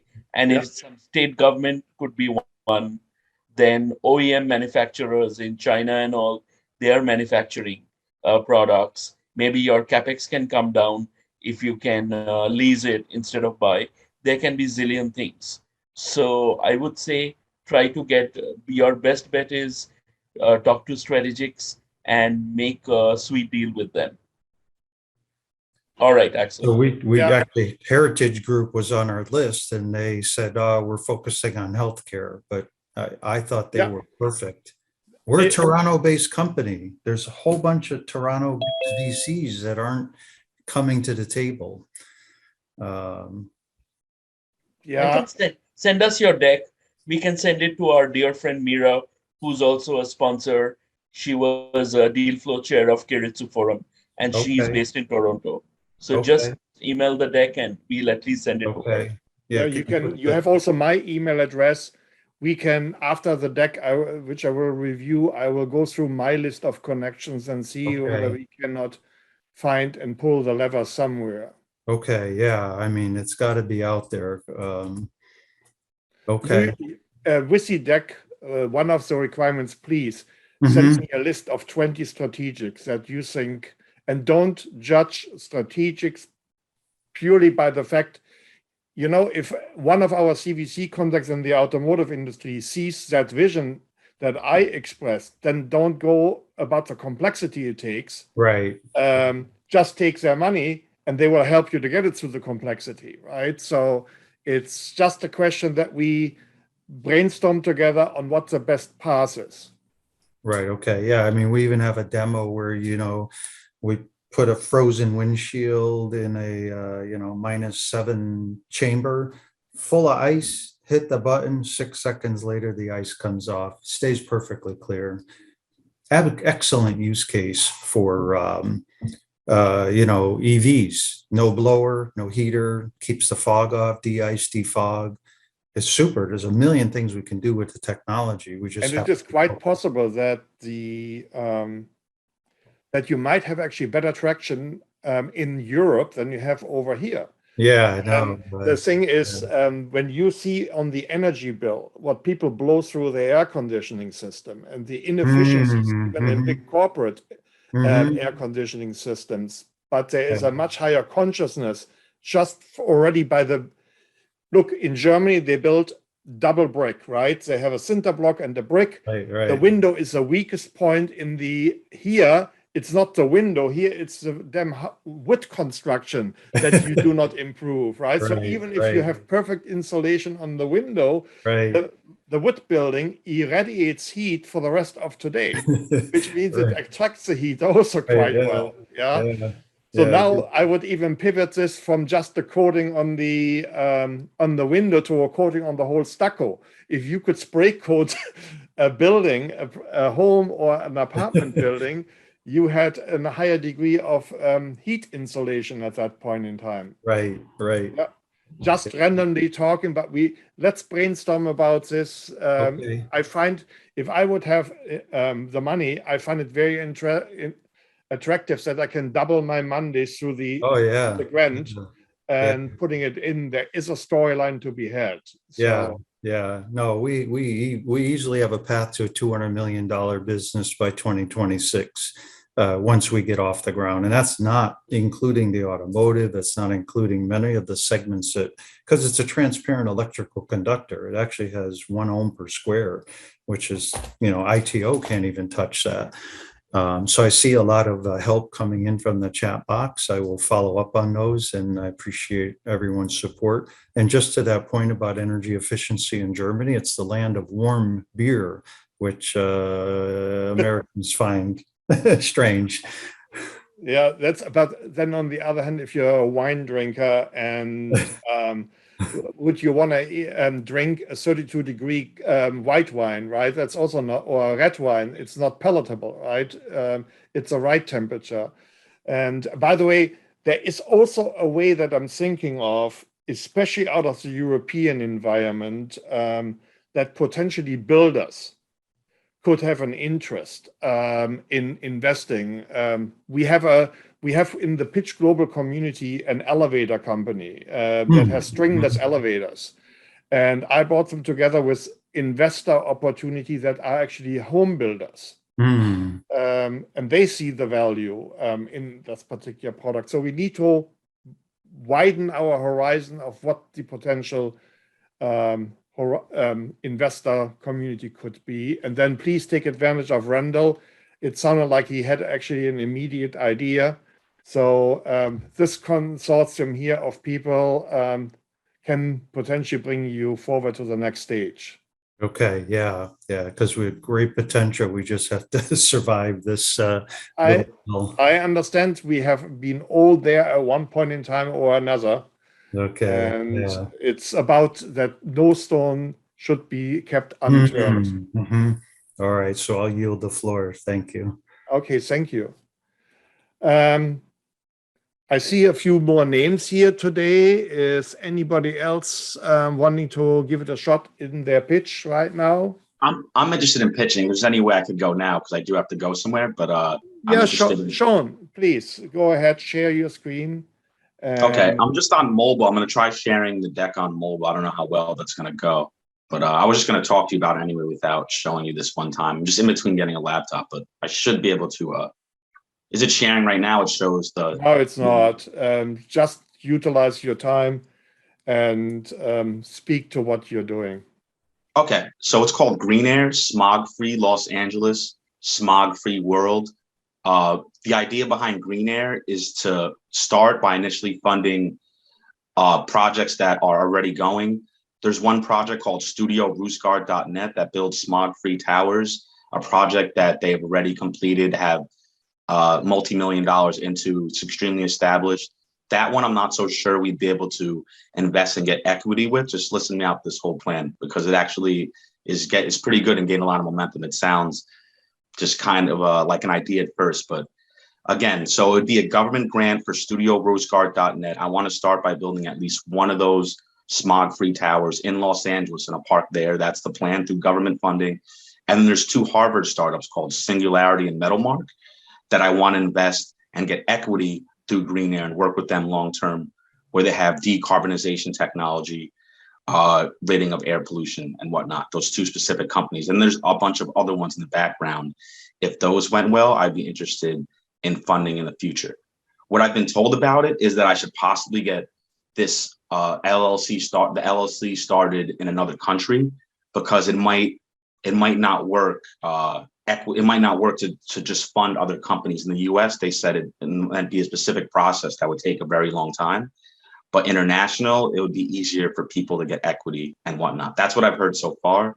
And then just out of the other people I've talked to, I've gotten a lot of momentum and people in general like the idea of removing smog. I consider it similar to the plastic ban, that it seems like there's not much revenue there at first, but inevitably plastic bans that got funded, removing pollution from the ocean, stuff like that, that did come around where people are interested in investing in that, and profitability, I think, is attainable with smog too. And that was why I've been sticking with it and going at it, because at first I thought it wasn't going to generate any revenue. It was more of just a science project, quote unquote, where I'm individually funding companies without the help of Silicon Valley. But I think it's become enough of a movement, enough people are generally interested that I want to try and find a way to make this profitable, to make it feasible. But that's where I'm at. I'm early. The idea itself is great, but I just need more constructive output from other people to let me know what country I should start in, a bunch of stuff like that. And that's what I wanted to tell you today. So my initial feedback is that what it sounds to me is that you're trying to create a venture fund that is concentrated on green projects. I thought of that. Once I wanted to invest in the two Harvard startups where I'd be, giving them funds for a portion of equity. That's obviously the same thing as a venture capital firm. So I thought of a later idea, and maybe that would bridge from this, is starting a specific venture capital firm focused on clean energy. And then also maybe to branch out in the future to focus on Ivy League startups, because I'm from Brown and Cornell and I've seen the network there. And I think there's a lot of potential to invest in to have that going, a private one. They have it through the schools already, which are very powerful for sure. But I wanted to maybe start a spinoff of my own where I could even help more students and encourage it. So do you have Mark Zuckerberg inspired me. I dropped out of Brown and Cornell. I dropped out of the Ivy League to literally go all out to come up with an idea. I probably come up with 5 or 6 different ideas that didn't hit. But finally, this one is something that's starting to gain some traction. Do you have any fund management experience? I don't. I'm early on. I'm really just talking to people, and I want the idea to get out there more than anything. I'm not even looking for the most money or equity. This would be my first thing. I'm really looking to get it out there. I'm like a long-term person where it's not about the money. It's about helping people. So I'm just I consider myself more of a social entrepreneur, if anything. But I do want to get in the game. I do want to be part of Silicon Valley, not just be someone who's like donating or whatnot. I want to be profitable. I want to learn. That's what I'd say. By the way, expand your vocabulary to also Silicon Beach. I find that actually those type of projects are much it's funny. more, sorry, go ahead. Easier to probably even here in the LA area mindset to get actually funding. And I would actually suggest that your first search is to find potentially 1 or 2 experienced fund managers that you could enlist as your partners in a new venture capital firm. There is money even in the state of California that could be potentially obtained. iBank, for example, got $800 million that soon need to be spent on venture firms with particular targets. And California is very prone on green projects in general. But I also know from the process already that they are looking for experience. So you need to find quickly somebody with whom you can team up and then go, and your investment thesis is clear to us. You need to bring it, however, in a deck. And then you should be able to find the money between state funding, federal funding, and private investors. And your Brown connection gives you a vast network to people that have already made it. And that could be part of your LP outreach to create the capital in this environment. Randall, would you like to add anything to this? Oh, just one more thing that I want to say real quick. I've heard of Silicon Beach because I had another idea that I won't get into too much. It's called CleanBot, which is think of an outdoor version of an iRobot that would clean cigarette butts and a bunch of small particles of pollution outdoors as opposed to indoors. And that I wanted to start in Silicon Beach. I have like a hashtag for it in Santa Monica Beach. That's where the prototype would be. So there you go. I know about Silicon Beach, just to tell you that quick. I might, this is a tough time to get into investing right now. Like if you were to try to build a fund in this space, it'd be difficult. Like if I'm in your position, I might just try to look for a co-founder role in one of these green companies and try to get the 360 view, right? So in this next 6 months where the investment community is really just going to be holding on to cash, waiting to see what happens, you can get an idea from the inside of a company, what the challenges are in raising, what they're, how they're pitching, all that kind of stuff, right? Because I have an advantage being an entrepreneur and investor, and I appreciate that. And I think it's helpful to me. You could position yourself in the same way. It's tough starting a fund. And unless you have the people lined up, it's difficult. I don't know your situation, so you very well could, but that's where if you don't have a product yet or don't have a prototype, just get the experience of kicking around in a startup in that space. And that will probably tell you a lot in a short amount of time. I thought about reaching out to Singularity or Metalmark, those 2 Harvard-based startups, to start initially working for them. And then one of my jobs could be to just raise funds for, just one of the companies I work for specifically, just to test that out, to see if I could raise in general for something I'm passionate about, to see if I could get that to go through. And you'll appreciate their perspective. So when you do have your fund and you are distributing cash, you'll understand why they're saying what they're saying and what they really mean when they're showing you this versus that. I'm not in a rush. I really like this idea, and the fact that it's a broad-based idea is something that seems practical if it could be executed. So I'm really focused on execution long-term and building up experience and building up my resume, whatever I have to do to get it done. It could be 5 or 10 years and it could still not be in the ground. I'll still want to remove smog. I mean, if you look at the Philippines or some of the less developed countries, it's terrible. I'm to be honest, I'm from New York. It always scared me to visit Los Angeles just because of the smog. I'm like that against it since I was a kid. I've heard it's gotten a lot better, and I went out to Silicon Valley in 2019. So it wasn't so bad there, like near San Jose, but I've heard it's like kind of bad there too. But just in general, it draws some people away, and it might not be California that's the major player of concern these days because they've done a lot there. but there's definitely, the world in general, it's definitely a problem that still needs to be attended to, in my opinion. And there's two startups are working on decarbonization. So air pollution, it's gaining momentum. People know about it. I think it's something that could be something that. Where are you located?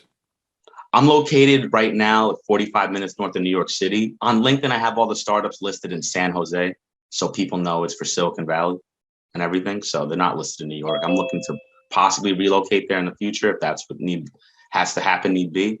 And then before that, while I'm still in New York, I actually was thinking of visiting Harvard just in general, just to talk to people about green air, to try and build a team. And then Singularity and Metal Marker there, I can make it one big trip.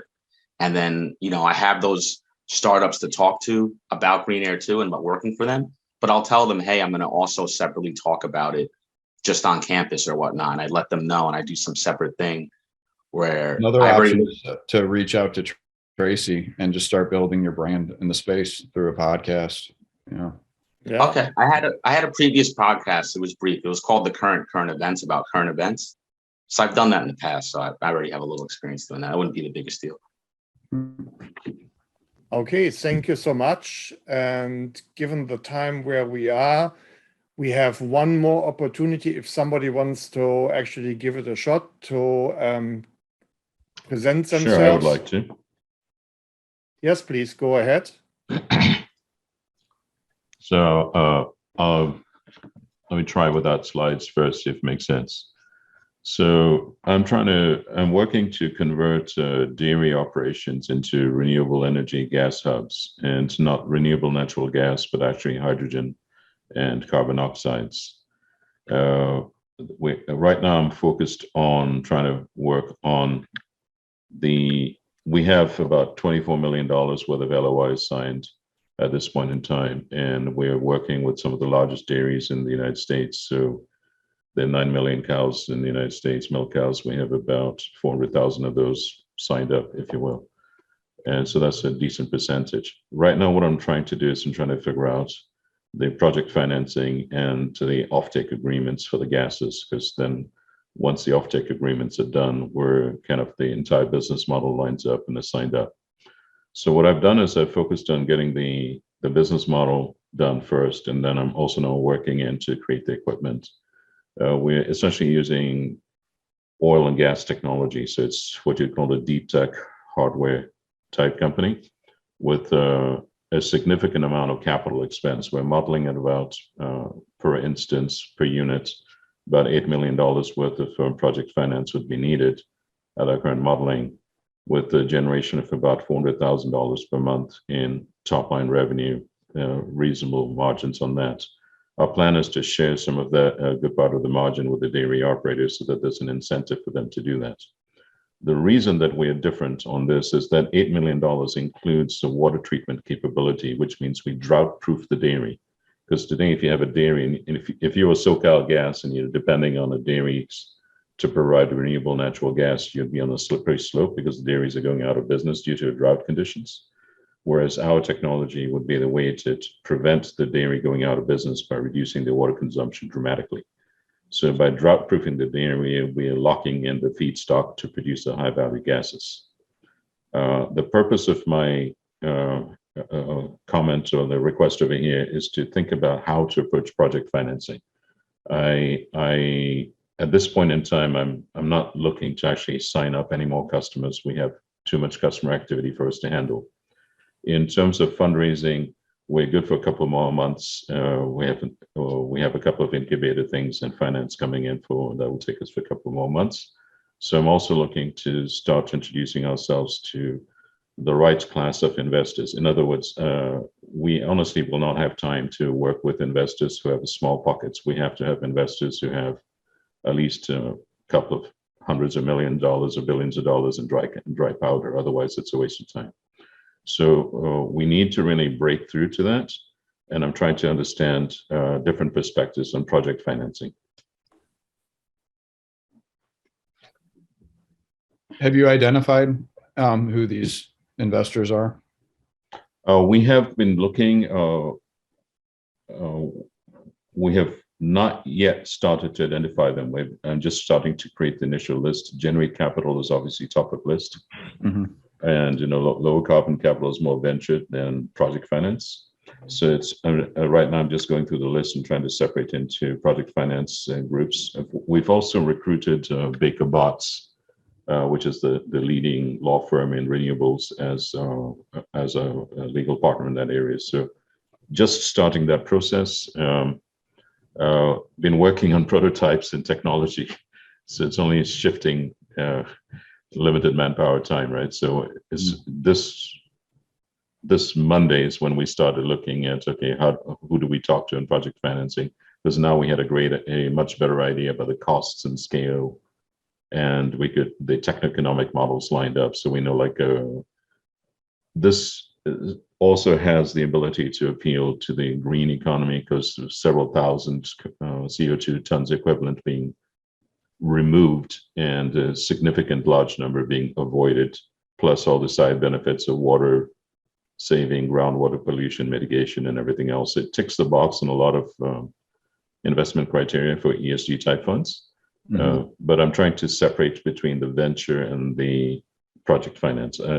We're not in a deep hurry. Going back to the area and graphic you listed, if we raise venture capital, the founder share is going to be a very small piece of the pie, and obviously we'd like to have some more of that pie.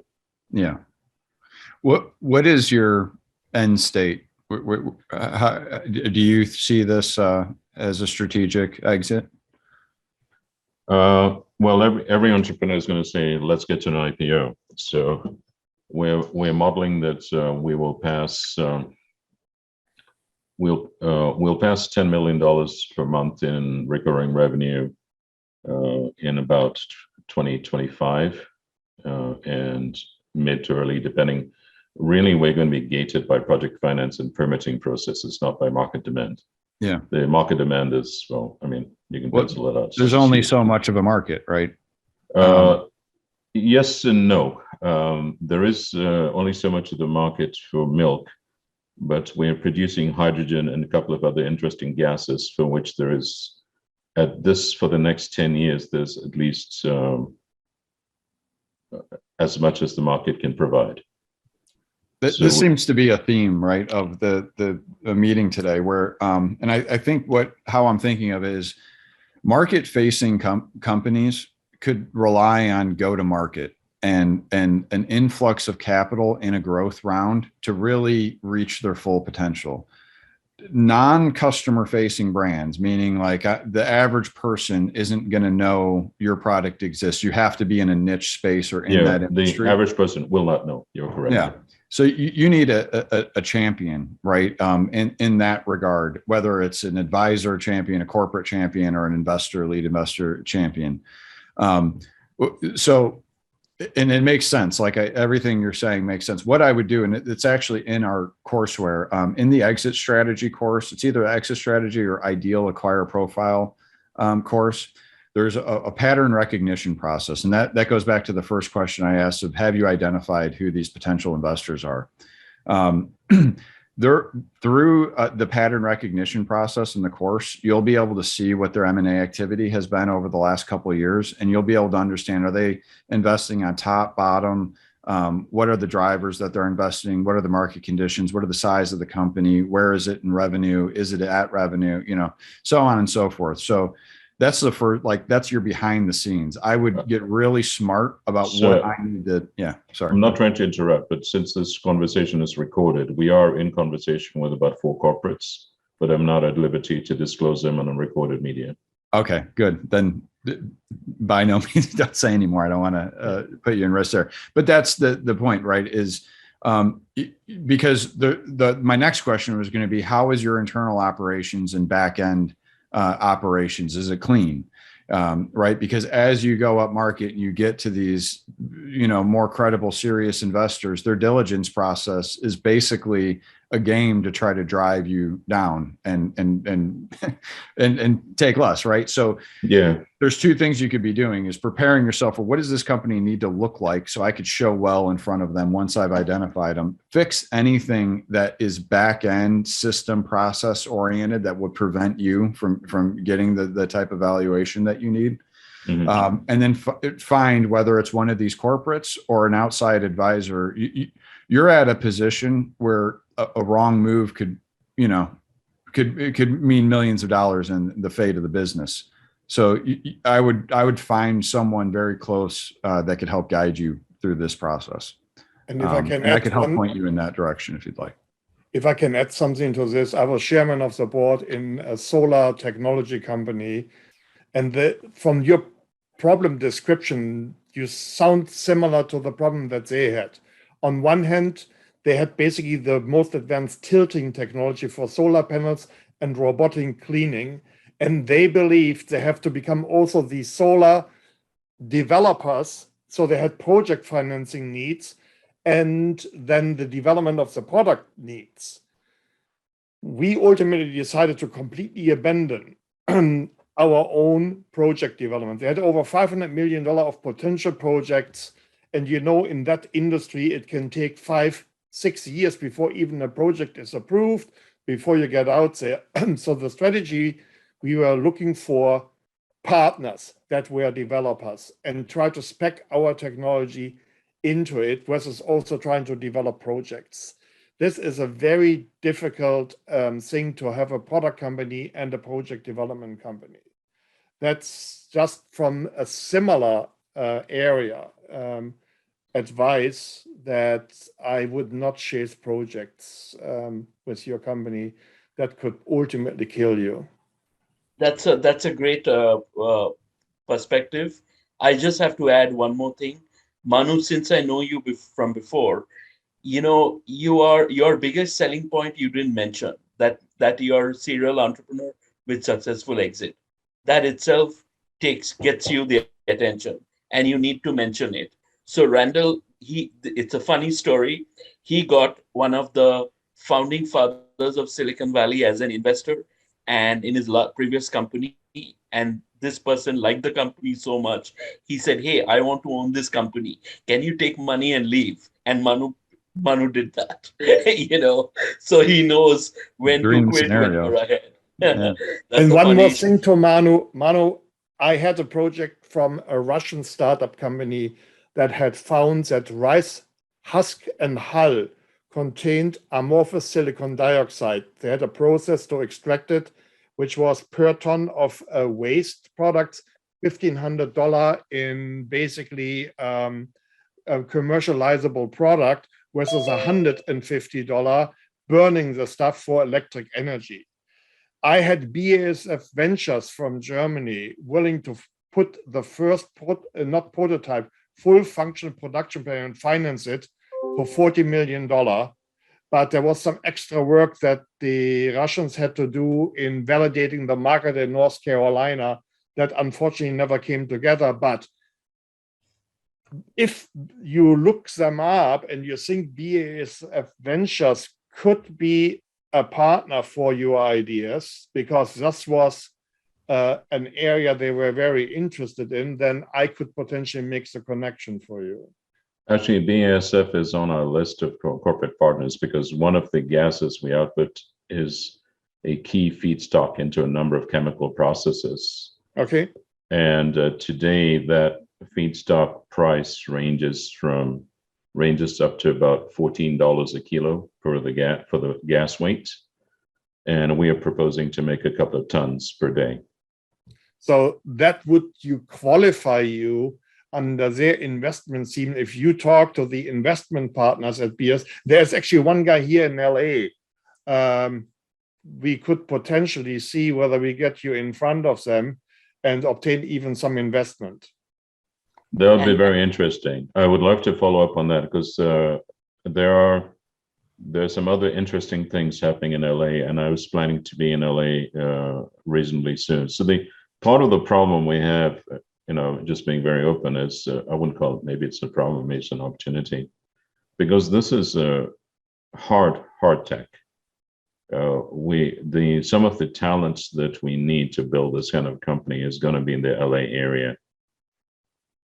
And so look me up, send me an email. I am in LA, and you should definitely take the advantage of setting up a meeting with me. I appreciate that. Yeah. Thank you for the time. And also, Manu, we'll get you some US government funded mentoring because you are in Bay Area, and we are authorized to pick and choose companies so that Axel can get paid for talking to you, and we can get high level experts involved as well. I appreciate Because that. where exactly are you in Santa Clara County by any chance? I'm in Santa Clara County. I'm in San Jose, Okay. and we actually I just came back from an event where I connected with some people at the Department of Energy because of the hydrogen side of things, and so there's a strong interest in hydrogen as well. Well, I think this ticks the box on a lot of things. that's great. Let's connect right away. Let's send me your updated email.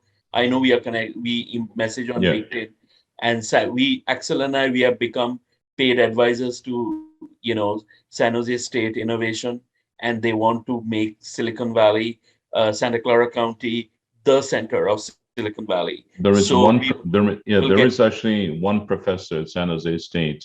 She has a very interesting background, and I was actually planning to hit her up next week and see if she would work with us. Yeah. We'll get you dialed into all of that. Axel and I just met with them last week, and we are in everything approved. So email me, and send me your number, and let's connect right away, and I'll get you dialed in.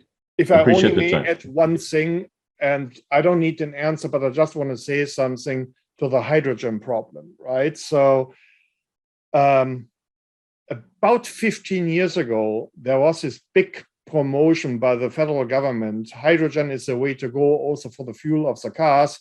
Hydrogen to electromotor as a precursor to until batteries become better and we know how to disperse of batteries. Unfortunately, there was a promise that all 50 states will have a homogeneous network of hydrogen gas stations. And that, of course, has never happened, as we know by now. So I would love to learn when we talk in person why hydrogen is now again on the forefront of the mind of some of the federal agencies. Are they in another dream pipe, or is there more reality coming to the hydrogen world at this point in time? I'll answer that very briefly with information that is publicly available, and I'll keep the non-public information. Yeah. So at this point in time, the number one driver for hydrogen in transportation is for heavy-duty truck traffic, because trucks make money only when they're rolling. And even if you try to build a megawatt charging station at a truck stop, it takes too long for the charge. And the charge bay occupancy is a problem. Mm-hmm. So even if you have the driver as a rest area, if they occupied all the slots, you could not run a truck stop business. And you can see that in publicly available information from Love's, which is one of the largest truck stop companies in the United States, where they have their subsidiary called Trillium. And you can also see that in the Daimler-Benz truck division, Volvo trucks, and Cummins engines that have all launched hydrogen fuel cell heavy trucks.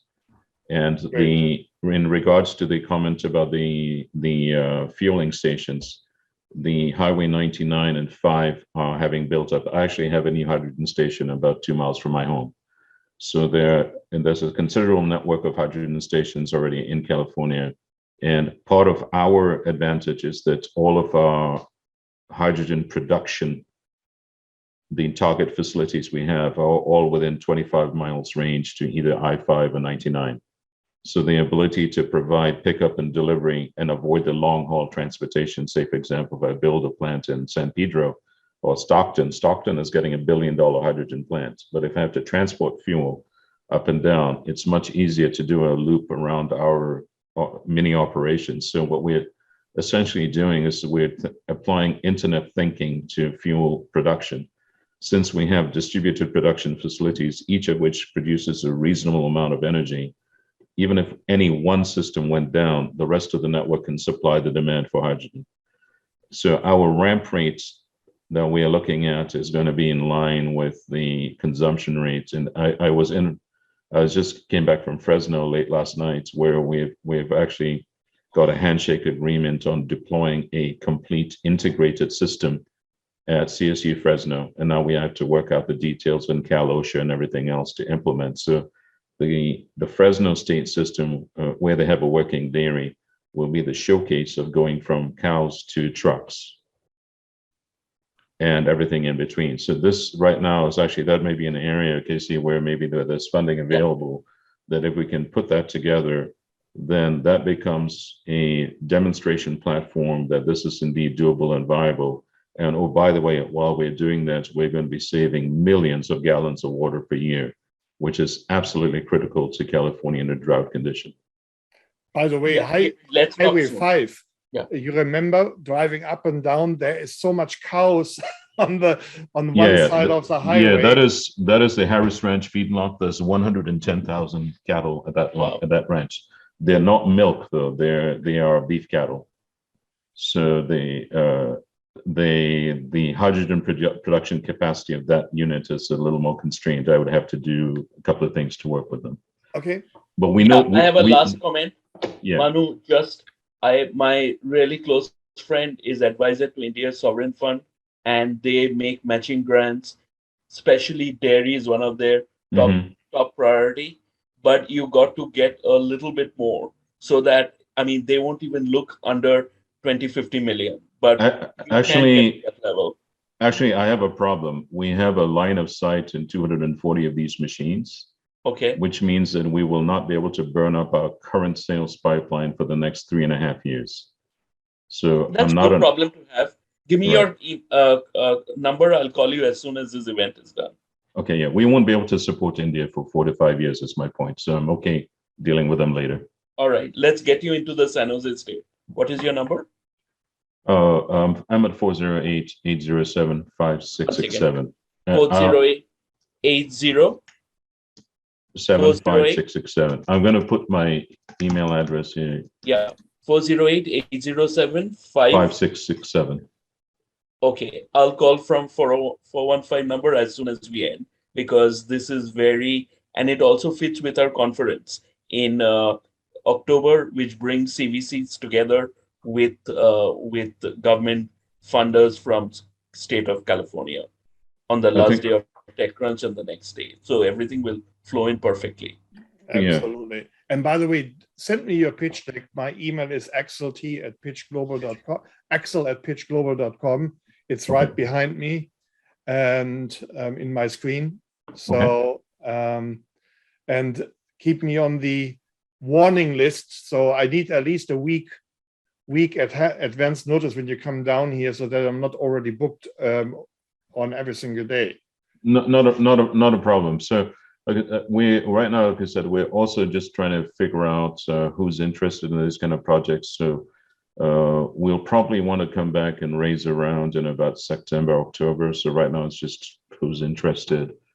I mean, this isn't everyone's cup of tea, right? You know, how do you mix milk and cows and hydrogen? It's a really weird combination, right? So it's not everyone's cup of tea, and I get that. So it's between now and then we're trying to figure out who's actually interested. So I appreciate your help.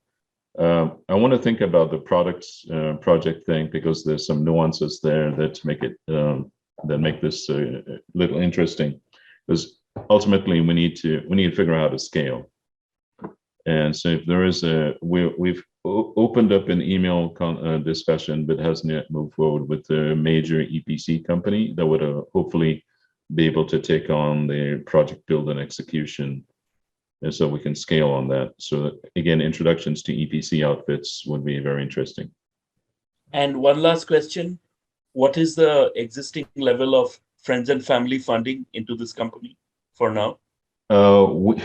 We have done all of this with zero investment from outside. So our cap table is just myself and a couple of consultants and friends. So we've traded equity for almost $500,000 worth of high-tech engineering in kind, so $500,000 friends and family.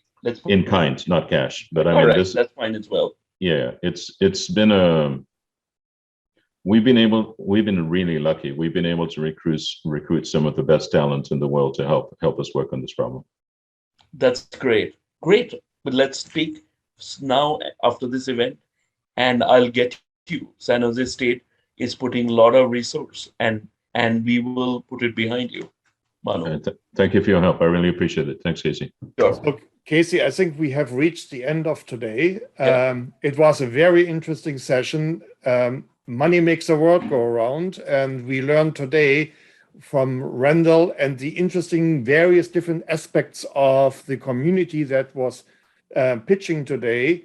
What are the necessary aspects? How creative you have to be in order to obtain funding? And it was the final series of this first segment with BOSS Capital Partners, but we are looking forward to the next segment starting in August. As Casey mentioned, also we will have a conference at the tail end of TechCrunch in October, and more information will come out soon. Casey and I are working heavily on it. And we want to thank everybody for participating. We are extremely thankful for our partner here, BOSS Capital, Randall. Thank you so much. And Jill, for your active background work. Absolutely fantastic. We enjoy this. And we are looking forward to everybody seeing you soon again on our events. And everybody who wants to reach out to me or Casey, Casey is startup at pitchglobal.com, and myself is Axel at pitchglobal.com. We are looking forward to helping you and moving you forward. Casey, thank you so much again for all the opportunities in the past, and let's move the ball forward. Have everybody a great weekend. Thank you. And Axel, if you received any survey, just send it right away. Okay. Thank you so much. I will put the survey subject matter again into the chat box. So everybody who hasn't filled out, I would appreciate that you do fill out now. And again, it was a great pleasure, and talk to everybody soon. Bye-bye. Yeah, good weekend.